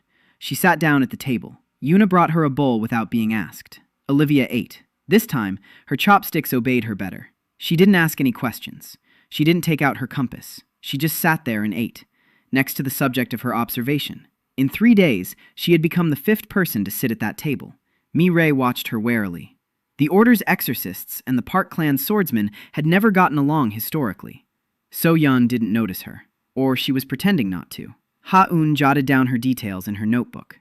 Out of habit, Yuna brought her a bowl every morning, with an egg and green onions. On the 4th day, Olivia wrote her second report to the Order. Observation of the subject continues. The nature of the anomaly is undetermined. The subject shows no signs of corruption, poses no danger to those around her. Recommendation: continue observation on a low-key basis. The report contained a lie. Little one. She didn't mention that the compass was still pointing at him. She didn't mention that the anomaly level had risen over the past 3 days. She didn't mention that, according to protocol, she was supposed to request backup and conduct a forced scan. She closed the report, sealed it, sent it by carrier pigeon. She lay down on the bed, in uniform, in boots. She began reciting the Order's charter in her head. She stopped at the 3rd line. Instead of the 4th line, the taste of porridge with eggs and green onions appeared in her mind. She opened her eyes, looked at the ceiling, closed them, repeated the charter from the beginning. On the 5th line, she remembered how he had shown her how to hold the chopsticks, with 2 fingers, patiently, without mockery. She rolled onto her side. This was a violation of sleep protocol. She always slept on her back. Arms at her sides. She lay on her side and couldn't bring herself to roll over. 10 minutes later, she fell asleep. There was 1 month left until the Ascent tournament. The academy was changing. The training grounds were open around the clock. The students didn't sleep. They swallowed pills by the handful. They broke their arms on the iron trees until dawn. The instructors walked around with stony faces, crossing names off the lists. Every day, someone was carried off to the infirmary. Elixir overdoses, channel ruptures from overtraining, nervous breakdowns. One second-year student tried to open his sealed channel on his own and lost the ability to move his left arm. He was sent home in a cart. The academy buzzed like a beehive with its bottom set on fire. Junho slept 14 hours a day. The panel showed 19% of the second stream. His growth showed no signs of slowing down. His chi core was densifying. His channels were expanding. His body was becoming faster and tougher with each passing day. He attended the advanced group's training sessions. He stood in the corner. He watched. Sometimes Kong would pair him up for sparring. He won, every time. Not by knockouts. Not with flashy moves. He simply dodged the blows until his opponent grew tired. Then he'd touch him with his sword. Once. Lightly. As if saying hello. The advanced group had stopped treating him with contempt. Now they didn't understand him, which was worse. Contempt, at least, made sense. Not understanding made no sense at all. Ha Jin-woo trained more fiercely than usual. His right forearm had healed. He'd taken Junho's advice, though he'd never admit it. For 3 weeks, he struck only with his left. His forearm had recovered. Now, he was pushing both hands to their limits. His spiral transition had become flawless. His chi pressed down on the training ground so hard that the stones beneath his feet cracked. 3rd stream. Late stage. He was the academy's strongest student, and everyone knew it. But every morning after training, he would cast a single, brief glance toward the corner where Junho stood. Just one glance. Then he would turn away. Olivia continued her observation. She came to the dining hall every morning. She sat down at a table. She ate porridge. Her chopsticks were already under control. She'd learned in a week. Her notebook lay nearby, but she opened it less and less often. The third report to the order contained even more omissions. The anomaly is stable. It's not growing. That was a lie. The anomaly was growing every day. The compass was spinning faster. But Olivia looked at the guy eating porridge and slipping dumplings to the girl in the bathrobe with ink on her cheek, and she couldn't bring herself to write the truth. The truth would mean reinforcements, forced scanning, possibly isolation, possibly worse. She didn't want to think about it. Instead, she thought about how Yuna had promised to make pancakes with bean paste tomorrow. One evening, Junho was heading up to the tower to see So-yeon when he bumped into a man on the stairs. Tall, thin, long fingers, a dark red robe, a pleasant but empty face, like a mask, the scent of medicinal herbs. The man smiled. He said he was glad to finally meet her. He introduced himself. Liu Wei, a researcher with the Red Lotus sect, a consultant for the Academy's laboratories. He said he'd heard about student Li's successes. He said the sect was interested in his unique cultivation method. He said they could offer resources, pills, scrolls with techniques, money, everything needed, in exchange for cooperation. Just a little. A few observation sessions, collecting chi samples, nothing dangerous. Junho listened. The panel flashed. Analysis of the interlocutor, hidden intentions, false emotional background. Superficial friendliness masks a predatory research interest. Junho looked at him, said he'd think about it. Liu Wei smiled even wider. He said there was no need to delay, that the offer was time-limited. He left, silently, as if he'd never been there. Junho went up to the tower. So-yeon was sitting at the table, drawing. He made some tea, lay down on the mattress, couldn't fall asleep. He lay there and thought. The Red Lotus sect. He'd heard about them in lectures. Researchers of the body, vivisectors. Their methods had been banned because the test subjects rarely survived. They cut open living people to understand how chi flows. They drew maps of the meridians on flayed skin. He lay there staring at the ceiling. So-yeon turned around. She looked at him. After a pause, she asked what was wrong.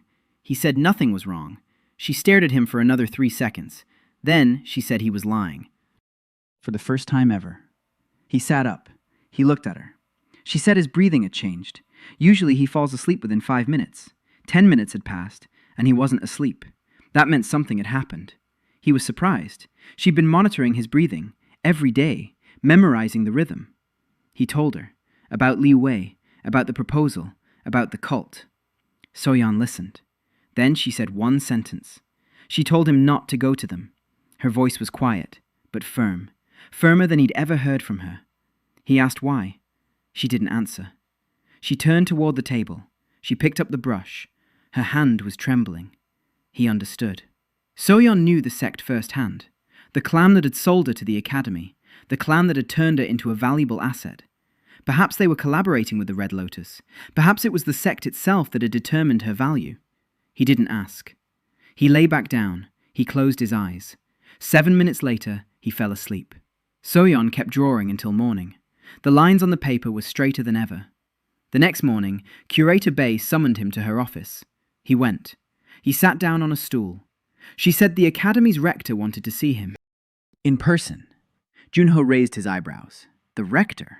He had never seen the rector. Even the previous owner of this body had seen him only once, at the enrollment ceremony 3 years ago. Curator Bay said the audience was tomorrow morning, in the rector's private chambers, on the top floor of the main building. She told him to put on a clean robe. He looked at his wrinkled robe. He promised to try. The rector of Bailu Academy was named Choi In-sun. He was over 70. He held the reflected sky rank, the highest of the 9. On the Qingyun continent, such people could be counted on the fingers of both hands. His office was located on the top floor of the main building, a vast space with panoramic windows. You could see the entire campus, the training grounds, the dormitories, the library tower, and far off on the horizon, the blurred outline of the northern mountains beyond which lay the rift. The rector was sitting at his desk drinking tea when Junho entered. A small, frail old man with a white beard. His hands were like bird's claws. His eyes were clear and sharp. His robe was white, simple, no embroidery, no crests. He looked at Junho. 5 seconds. 10. 30. A whole minute. Junho stood and waited. He wasn't nervous. He just stood there. The rector smiled. He said it was a pleasure to see a student who knew how to stand without shifting his weight. He gestured toward a chair. Junho sat down. The rector poured him some tea, from his own teapot. Junho took the cup. He took a sip. The tea was good. Very good. Better than the kind he bought at the market. The rector said there were 3 reports on his desk. One from Instructor Kang, one from Supervisor Bei, one from the representative of the Western Order. All 3 were about him. Kang wrote that Student Lee was demonstrating the techniques of a non-existent school. Pei writes that Student Lee achieved a breakthrough to the second stream in a month without any apparent effort. The Order's representative writes that Student Lee is the source of an unclassified anomaly. The rector placed all 3 reports in a single stack. He looked at Junho. He asked what he had to say. Junho remained silent. He thought for a moment. Then he told the truth. Part of it. He said he didn't know where his abilities came from. That one day he woke up and was a different person. That it was easier for him to learn when he was resting rather than when he was training. That he couldn't control it. If he started trying, everything disappeared. The dean listened, his face impassive, his eyes attentive. Then he nodded. He said that in 60 years in the world of cultivation, he had seen many strange things.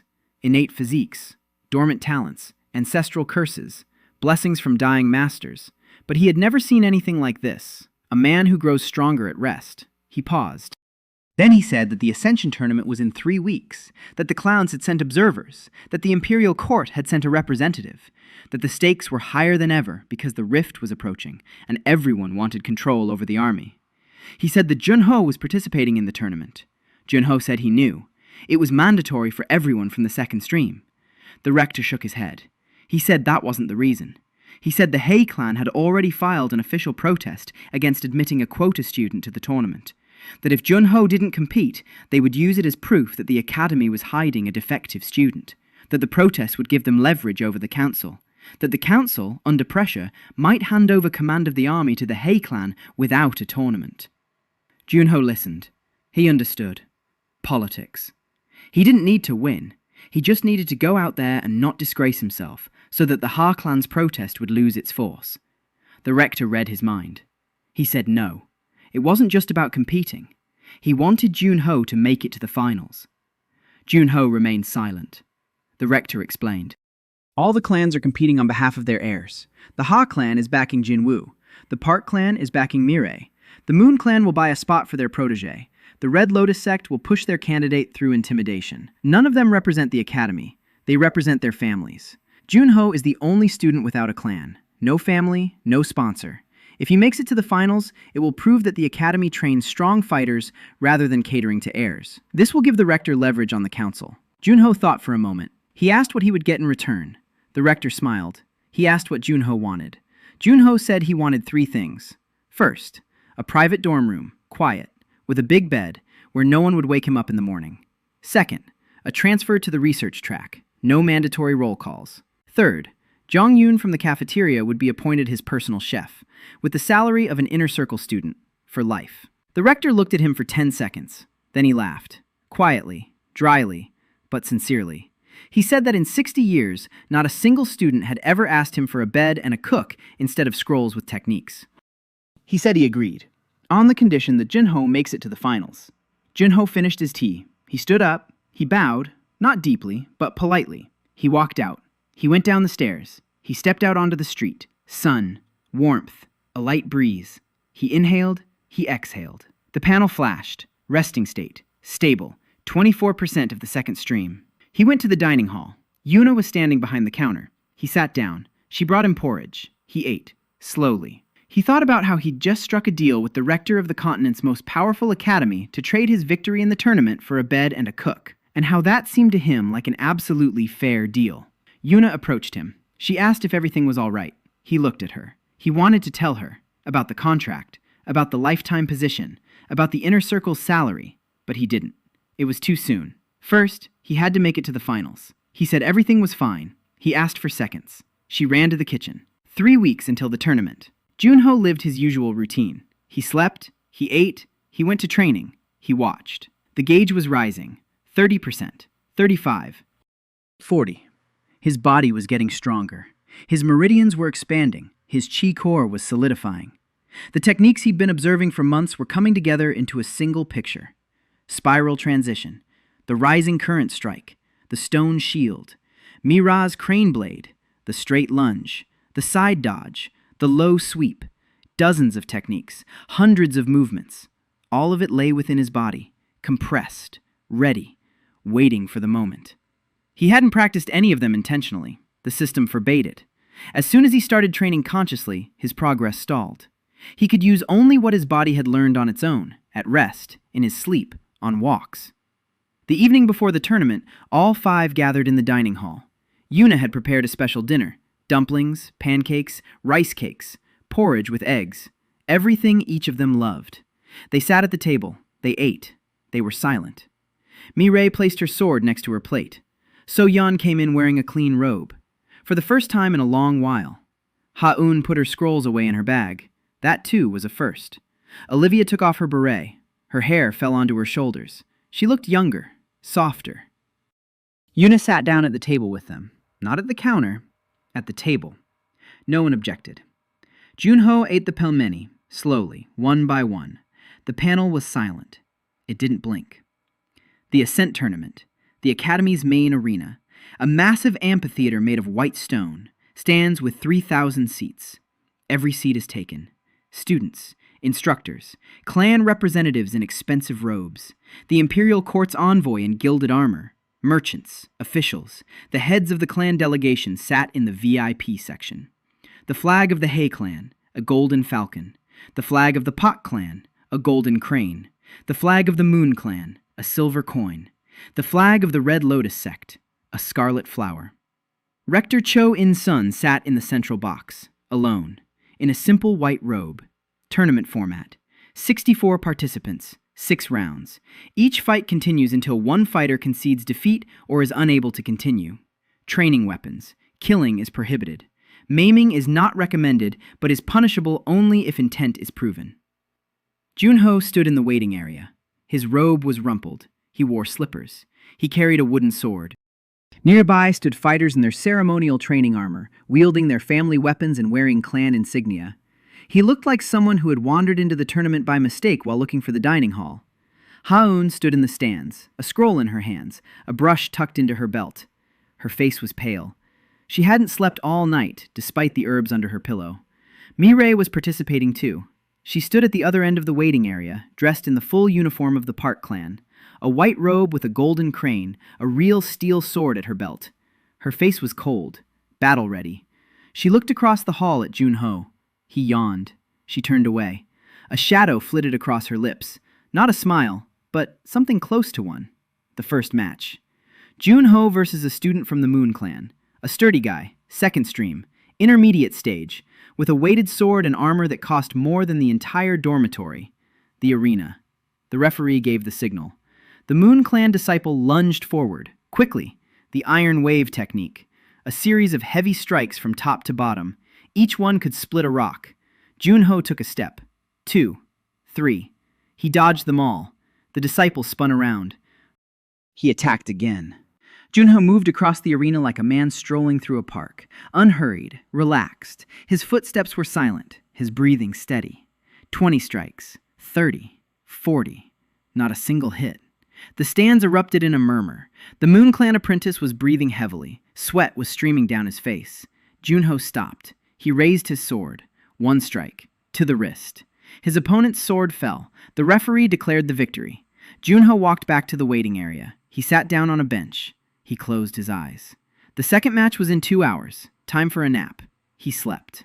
The display showed plus 0.3%. The second match, the third, the fourth. All following the same pattern. Dodge, dodge, dodge. 1 strike, victory, sleep. By the evening of the first day, Junho had advanced to the round of 16. Not a single hit landed on him. Not a single blow missed. The stands were buzzing. No one understood what was happening. His technique didn't belong to any school. His movements didn't fit any style. He simply moved, like water, like the wind, like a shadow. The clans exchanged glances. The Hei clan remained silent. The Moon clan took notes. The Red Lotus sect watched. The imperial envoy sent a pigeon to the palace. The second day of the tournament, the round of 16, the round of 8, the quarterfinals. Junho won. Every time. His opponents grew stronger, faster, more experienced, but the result remained the same. He dodged the blows, waited, landed a single strike, won, went to sleep. In the quarterfinals, his opponent was a protege of the Red Lotus sect, a guy with dead eyes, third stream, early stage. His technique was dirty, hidden needles in his sleeve, poisonous dust on his blade. A chi strike to the eyes at the moment of attack. Junho stepped into the arena. His opponent attacked, quickly, underhandedly. A needle shot out of his sleeve. Junho ducked his head. The needle whizzed past his ear. Dust swirled into the air. He held his breath. He stepped to the side. The chi strike aimed at his eyes missed by 3 centimeters. He saw everything, every trick, every dirty move. The panel analyzed them in real time. It warned him a second in advance, not because he asked for it, because he was calm. The system was running at full capacity. The cultist lunged into close combat. A knee to the torso, an elbow to the temple. Junho stepped back, spun around. 1 strike. The wooden sword swept in an arc, not at the wrist, at the jaw. Lightly, precise, like a slap. The opponent collapsed, not from the force of the blow, but because the pressure point on his jaw had knocked him unconscious for 3 seconds. By the time he came to, the referee had already declared the victory. The stands roared. Junho walked to the bench. He sat down. He closed his eyes. The semifinals were tomorrow. Mi-Ray had also advanced to the semifinals. On the other side of the bracket, if they both won, they would face each other in the final. She stood by the arena railing and watched him. He was asleep. On the bench. In the waiting area. Amid the roar of 3,000 spectators. She walked over. She stood beside him. Then she sat down on the edge of the bench. Without touching him, just next to him. She closed her eyes and realized she wanted to sleep too. For the first time before a fight, she felt no tension, only warmth, from the fact that this idiot was sleeping next to her and smelled of rice porridge. Day 3, semifinals. Junho versus a fighter from the inner circle, third stream, late stage, a serious opponent, stronger than all the previous ones. The fight lasted 14 minutes, longer than any of the others. Junho was moving away, moving, breathing. His opponent attacked non-stop, fast, powerfully, skillfully. 2 years on the academy grounds, the top graduate of the previous class. But Junho saw every strike before it even began. His body moved on its own. Thousands of hours of sleep, thousands of steps to the dining hall, thousands of minutes observing others' techniques.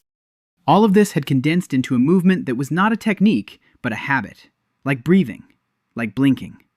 15 minutes in, the opponent slowed down. He was tired. Junho stepped forward. 1 strike, to the shoulder. The opponent dropped his sword. He stood there. He stared. He didn't understand.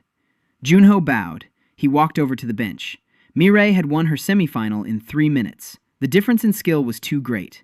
The crane blade had disarmed her opponent with 2 strikes. The final. Tomorrow. Lee Junho versus Park Mi-Ray. That evening in the waiting area, Hei Jin-woo approached him. He'd been eliminated in the semifinals. His opponent had been the same inner circle fighter who later lost to Junho. Jin-woo had won. But in the quarterfinals, he'd been defeated by a protege of the Moon Clan. It wasn't fair. With the help of an artifact the judges hadn't noticed, or they pretended not to notice. Jin-woo stood before him. His face was stony. His eyes were red, not from tears, but from rage. He was silent. Then he spoke, quietly. He said that Junho had to win the final. He didn't ask. He didn't order. He stated it as a fact. Then he said something Junho hadn't expected. He said he'd watched all of his fights, every single one, that he'd seen how he moved, that he didn't understand how, that he'd been training every day since he was 6, starting at 4 in the morning, that he hadn't slept properly in 10 years, and that this guy in slippers slept 14 hours a day and moved better than he did. His voice cracked on that last word. Not much, just a little, like a crack in a pane of glass. He said it wasn't fair. He turned around. He walked away. Junho sat on the bench. He watched him go. And for the first time in his entire life, he felt truly sad. Not for himself. For the guy who had killed everything alive inside himself for the sake of a system that doesn't work. The finale. The morning of the 4th day. The arena is full. The stands are packed to capacity. People are standing in the aisles, on the walls, on the roofs of neighboring buildings. The rector is in the central box. Curator Bay is beside him. Her face is calm, but her hands on her knees are clenched into fists. Haun is in the stands. No scrolls. She's come without them for the first time. Soyeon is beside her, in a clean robe. Her hair is neatly combed. Olivia is in uniform. Her hands are behind her back, but she's taken off her beret. Yuna is standing at the edge of the stands, in an apron, with flour on her cheek. She ran straight from the kitchen. Junho stepped into the arena. His robe was rumpled. He wore slippers, a wooden sword, 3,000 spectators. He yawned. Mireille entered from the other side, a white robe of the Park clan, a golden crane on her back, a real steel sword. Her hair was tied back in a battle bun. Her face was cold. Her eyes were alive. She looked at him across the arena. He looked at her. The referee stepped into the center. He announced the final match. Lee Jun-ho, junior class, second stream, against Park Mi-ra, heiress of the Park clan, second stream, late stage. The stands buzzed. The odds were clear. Mireille was stronger, faster, more experienced. She had 12 years of training. He had months of sleep. The referee raised his hand. Begin. Mireille didn't attack. For the first time in the entire tournament, she stood and waited. She looked at him. He stood there, relaxed, sword at his side, slippers on the stone of the arena. 10 seconds. 20. The stands fell silent. Then she moved. She didn't lunge. She moved. Smoothly. Like a crane spreading its wings. Her sword traced an arc. Wide. Beautiful. Deadly. Junho took a step. The sword passed him by. She flowed into the next strike, and the next. The crane blade. The complete form. 12 movements without pause, each flowing into the next. The sword traced a pattern of steel and chi in the air. Junho moved within that pattern, between strikes, between lines. He knew this technique. He'd seen it hundreds of times, from the dining hall window, on the south courtyard, during their sparring session when she threw 30 strikes and not a single one landed. He'd long since broken down the crane blade into its components. Every movement, every turn, every flow of chi. He wasn't seeing the technique. He was seeing Mira, the girl whose father had trained her 18 hours a day since she was 6. The girl who didn't remember what kind of food she liked. The girl who cried over dumplings. She picked up the pace. The second round of the crane blade. More complex. Faster. With chi amplification. The air hummed. The stones beneath her feet cracked under the pressure. Junho moved. He was retreating. Step by step. His face was calm. Not stony like Jin Woo's. Just calm. Like the face of a person going for a walk. The third round. Mira gave it her all. Every drop of chi. Every hour of training. Every bruise and every fracture. Every sleepless night. Every morning when she got up at 3 o'clock and picked up her sword. 12 years of pain condensed into a single series of strikes. Fast. Clean. Flawless. Junho stood his ground. He didn't dodge. He didn't move. He raised his wooden sword. One strike. That very one. The one that belonged to no school. The one forged from hundreds of observations. From thousands of steps. From months of sleep. The wooden sword met the steel one. A sound. Deafening. Heavy. Like a bell. Mira's steel sword stopped. A palm's width from his shoulder. Junho's wooden sword pressed against the flat of the blade. Not the tip. The flat. He didn't parry the strike. He stopped it. Gently. Like one palm stopping another. Mira stood there. Her hands were trembling. Not from fatigue. From the fact that she had given it her all, and it still wasn't enough. Her eyes were wet. He saw it. He didn't withdraw his sword. He didn't attack. He stood there, holding her blade. Then, with his free hand, he placed his palm on her hand, the one holding the sword. Gently, just like back then on the path when he'd offered her a rice cake. And he slowly lowered her hand, along with the sword. Mira didn't resist. She stood there. She looked at him. Tears streamed down her face. She didn't wipe them away. He leaned toward her. He whispered that it was pelmeni. She blinked. He said that her favorite food was dumplings, and that Yuna had made them for lunch, and that he really wanted to eat them. Mira stood there. 3 seconds. 5. Then she lowered her sword. She turned to the referee. She said she conceded defeat. The stands erupted. 3,000 voices, shouts, applause, a scandal. The heiress of the Park clan had surrendered. Voluntarily. in the final of the Ascension tournament. The Park clan in the VIP box was in a frenzy.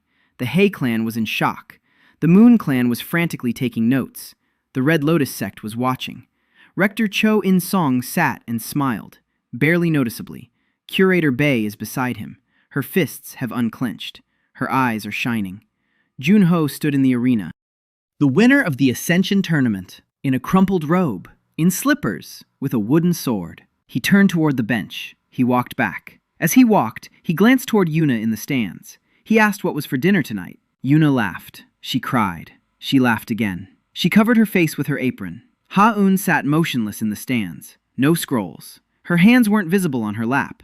They were clamped between her knees so no one would see how they were trembling. So-yeon was standing. She didn't remember how she'd stood up. Her eyes were wide open, without hesitation. For the first time, Olivia stood at attention. Hands behind her back, her face stony, professional. A single tear on her left cheek. She didn't notice it.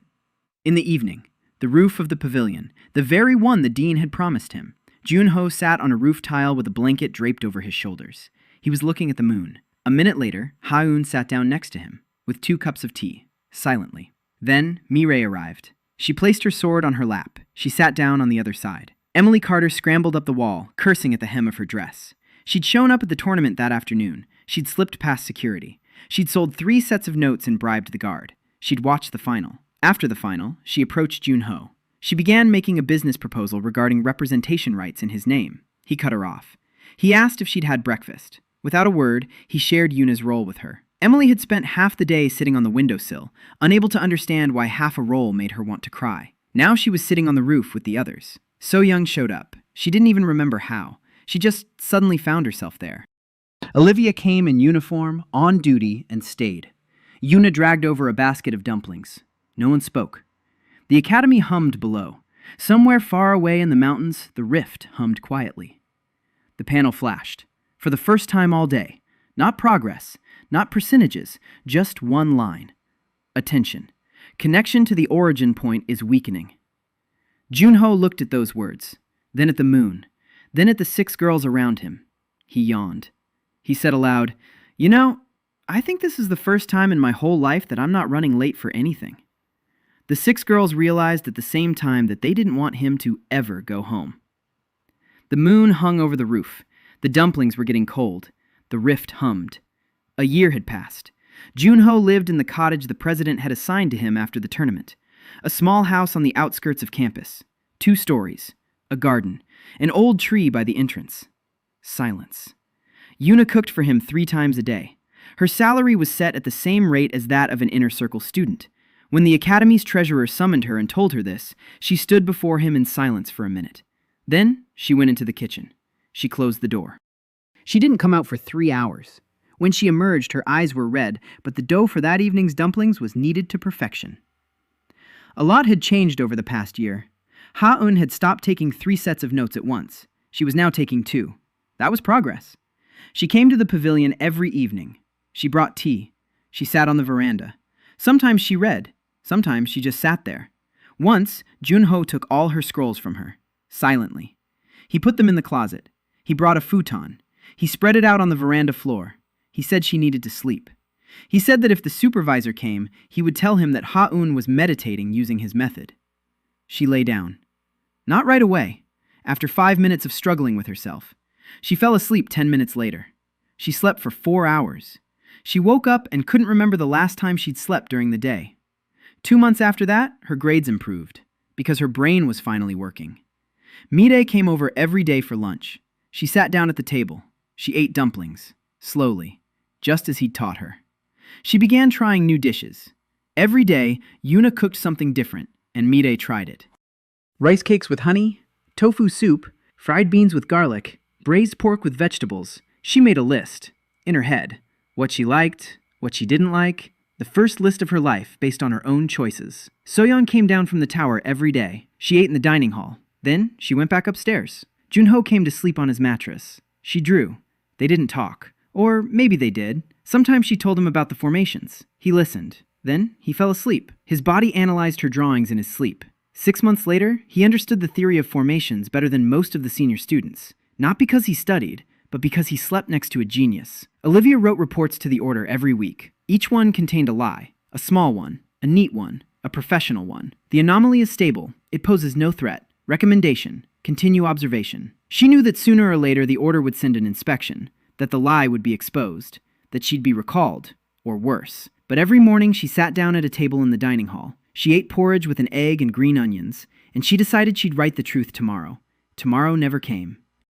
Emily Carter officially transferred to Bela. She dropped out of the exchange program. She stayed. She ran a business selling class notes. She knew everyone. She smiled at everyone. But she only ate lunch at one table. And once, when Junho asked how she was doing, she fell silent for 20 seconds. Then she said that no one had ever asked her that before. Just like that, for no reason, with nothing to gain. He pushed his roll toward her. She took it, took a bite, sat in silence, ate. And she was happy, and she didn't understand why. The panel showed 78% of the second stream. The growth continued, slower than in the first stage, but without stopping. Every day of sleep, every walk, every lunch, every conversation, everything went into the reserve. Her body was changing. Chi flowed more freely. The core was growing. Her perception was sharpening. She could sense people, their moods, their pain, their lies, not through the panel, but through herself. One night, the panel displayed a new message. Not progress, not percentages, red text. For the first time in a whole year. Attention, connection to the starting point, critical weakening.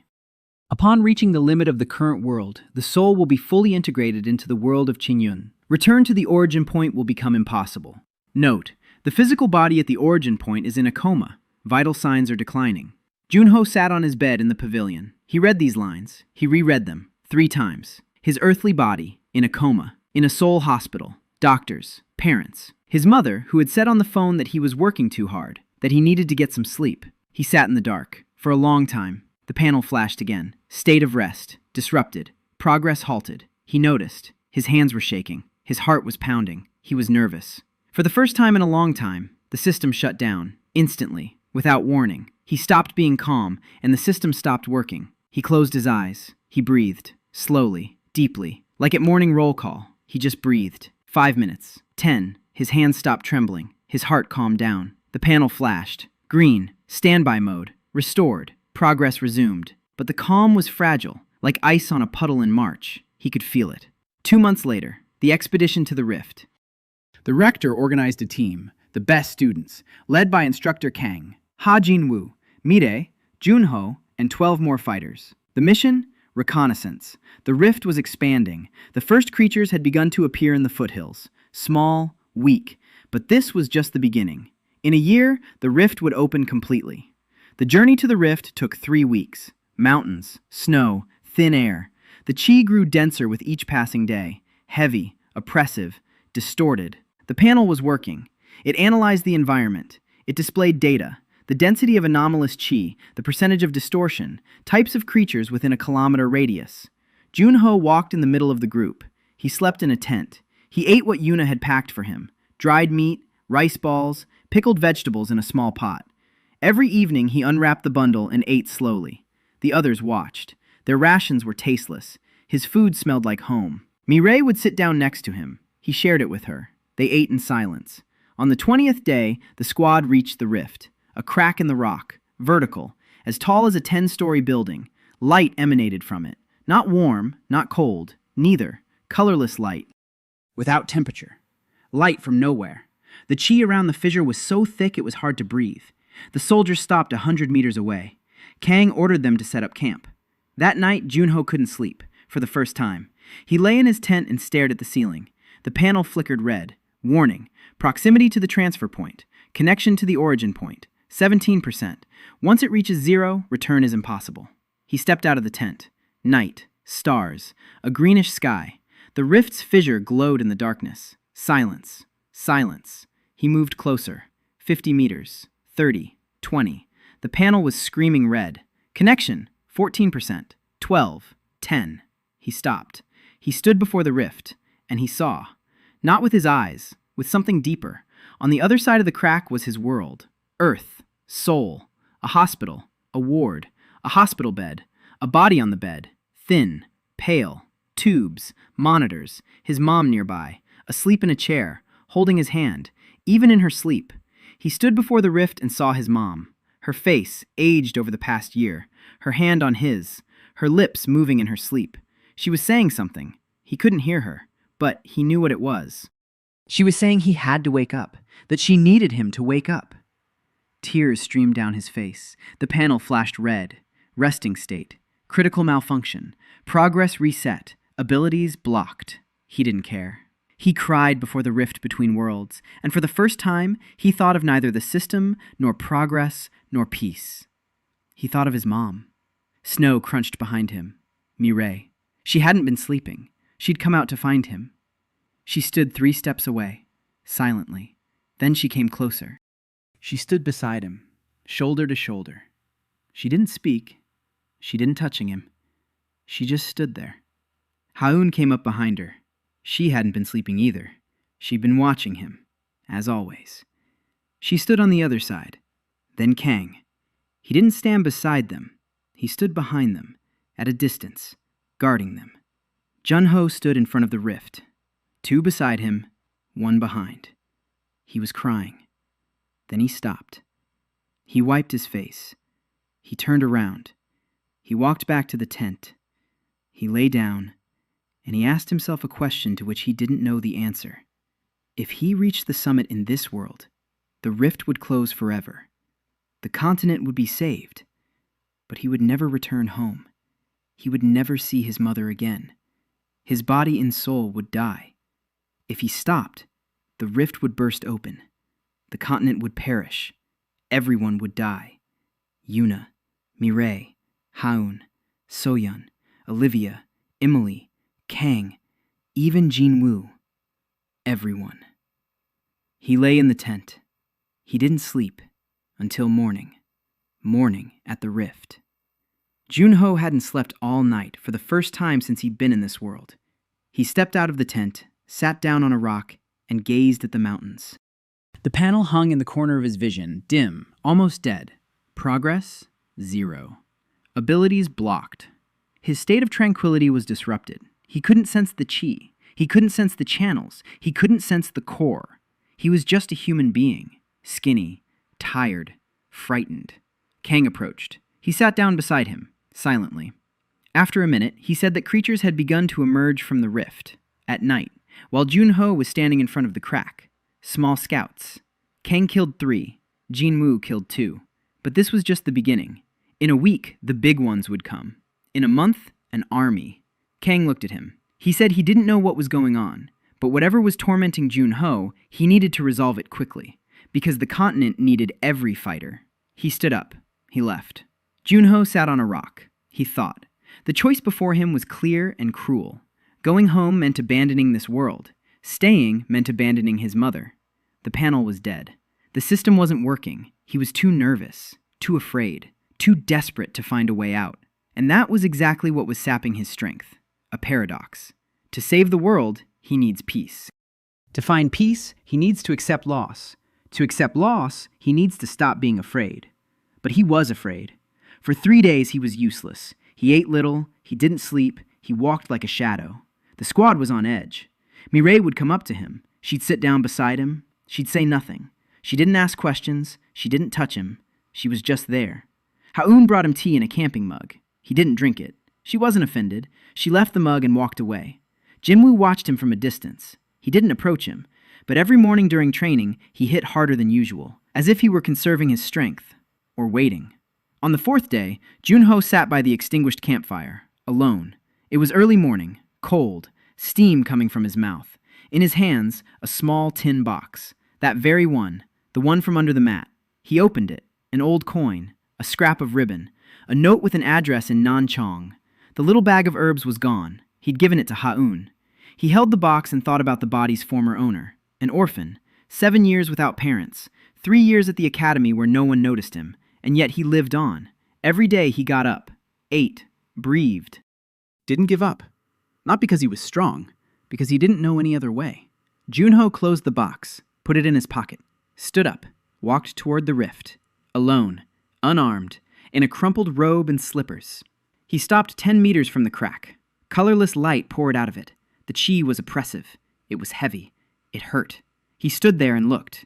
The panel was silent, dead. He closed his eyes and stopped thinking about the choice. Not because he'd found the answer, because he realized there was no answer, no right decision, no way out without losses, no way to save everything. There was only him, standing before the crack, tired, frightened, and alive. He thought of his mom, of her hand on his hand, of her voice on the phone. "You need to get some sleep," she'd say every time, every call, every message. "Get some sleep, rest, take care of yourself." She didn't say, "Come back." She didn't say that. "Wake up." She did say that. "Get some sleep." He opened his eyes, and he understood. Mom wanted him to rest, not for him to come back at any cost, not for him to sacrifice others for her sake. She wanted him to be at peace, wherever he was. Tears began to flow again, but different ones, quiet ones, warm, painless. The panel flickered, faintly, barely noticeable. State of rest, recovery, 1%. He didn't pay attention. He stood there and cried, and let go. Mom, soul, the lab, the bench, his dissertation, his old life. He didn't forget. He let go. Like letting go of the hand of someone who's leaving, not because you don't love them, because you love them enough not to hold on. The panel flashed brighter. 10% rest, 20, 50. Chi surged in, not from the air, from the rift, from the crack between worlds, from that very fissure through which he'd been pulled a year and a half ago. The world of Qingyun was calling him, not as the chosen one, not as a hero, as a weary man who had finally decided to stay. The panel flashed, brighter than ever, white light, pure, a state of tranquility, absolute, a breakthrough. The second stream is complete, the third stream, initiated, the chi core, transformation, connection to the origin point, disconnection. His body was in soul. On the monitors, the heart rate line flickered. It stabilized. It became steady. Mom woke up to the sound of the machine. She looked at the monitor. Something had changed on her son's face. He was smiling. For the first time in a year and a half of coma, barely noticeable, his lips twitched slightly upward. The doctor rushed into the room. He looked at the readings. His pulse was stable. Brain activity, calm, steady, like that of a person sleeping deeply and soundly. Not a coma. Sleep. The doctor looked at his mother. He said he didn't understand what had happened, but her condition had stabilized. Mom squeezed her son's hand. She whispered, "Sleep." At the fracture of the celestial axis, Junho stood before the crack. Chi flowed through him, powerfully, freely, without resistance, like water down a gutter. The crack before him began to narrow, slowly, millimeter by millimeter. His height covered the seam. Every percentage point of progress pulled the rift tighter. Every drop of calm mended the fabric between the worlds. He did nothing. He simply stood. He simply breathed. He simply was. The rift narrowed. The light dimmed. The chi around him smoothed out. The heaviness faded. The air grew cleaner. Behind him stood the entire squad. Khan, sword in hand. Jin Yu, his face impassive. Mira, sword at her belt. Ha-un, without her scrolls. They watched his back, the boy in the crumpled robe who stood before the rift and closed it simply by breathing. The crack hadn't closed completely. Not yet. It would take time, months, maybe years. He needed to keep growing, step by step. The third stream, the fourth, the fifth, all the way to the reflected sky, and each step would pull the seam together a little more. He turned around. He looked at the squad, at the faces of the people who had become his world. He yawned, said he wanted to sleep and eat, and that Yuna was probably already mad that he wasn't there for lunch. Kang grunted. Jinmu turned away, but not quickly, a second later than he should have. Mirei approached. She stood beside him. She handed him a rice ball from Yuna's stash. He took it, took a bite, chewed slowly. They headed back, down from the mountains, to the academy, to the pavilion, to the table in the dining hall, to the bed, to life. 3 weeks later, Junho's pavilion, evening. He was lying on the bed, a big one, a soft one, the very one he'd asked the dean for. He stared at the ceiling. The smell of dumplings wafted from the kitchen. Yuna was humming, out of tune, but earnestly. Ha-eun was sitting on the veranda, reading a scroll. 1, not 3, not 5, 1. A small bag of herbs lay nearby. She was sleeping 7 hours a night now. Mireille was sitting in the courtyard.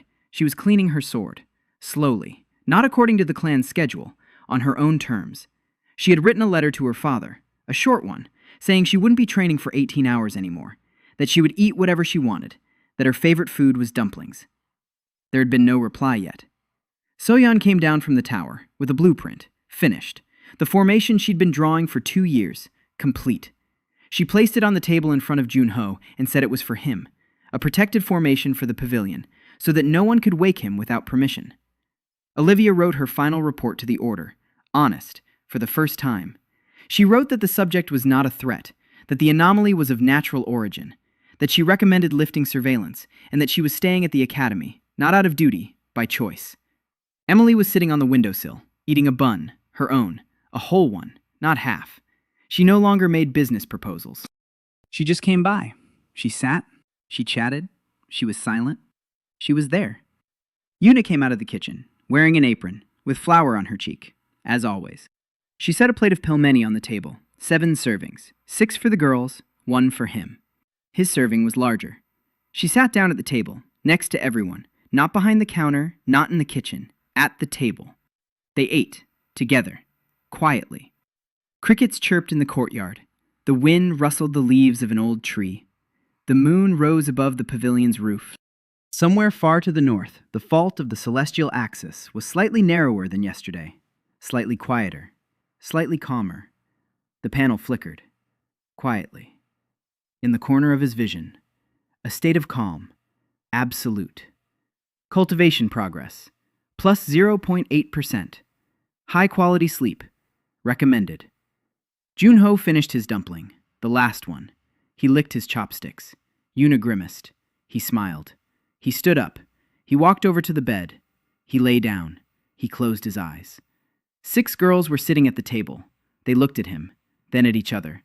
Ha-eun put the scroll in her bag. Mireille placed her sword by the door. Soyeon curled up in her chair. Olivia took off her uniform jacket.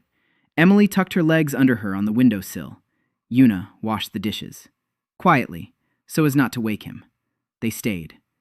In the pavilion on the outskirts of the academy, next to the guy who saved the world simply by deciding to get some sleep, Junho was sleeping, soundly, deeply, peacefully. He was dreaming of his mom. She was sitting by his bed in the Seoul hospital, holding his hand, smiling. In his dream, he heard her voice. She said everything was fine, that he could sleep, that she wasn't going anywhere, that she was right there. He smiled in his sleep.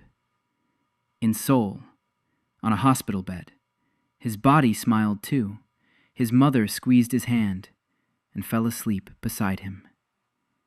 2 worlds, 2 dreams, 1 peace.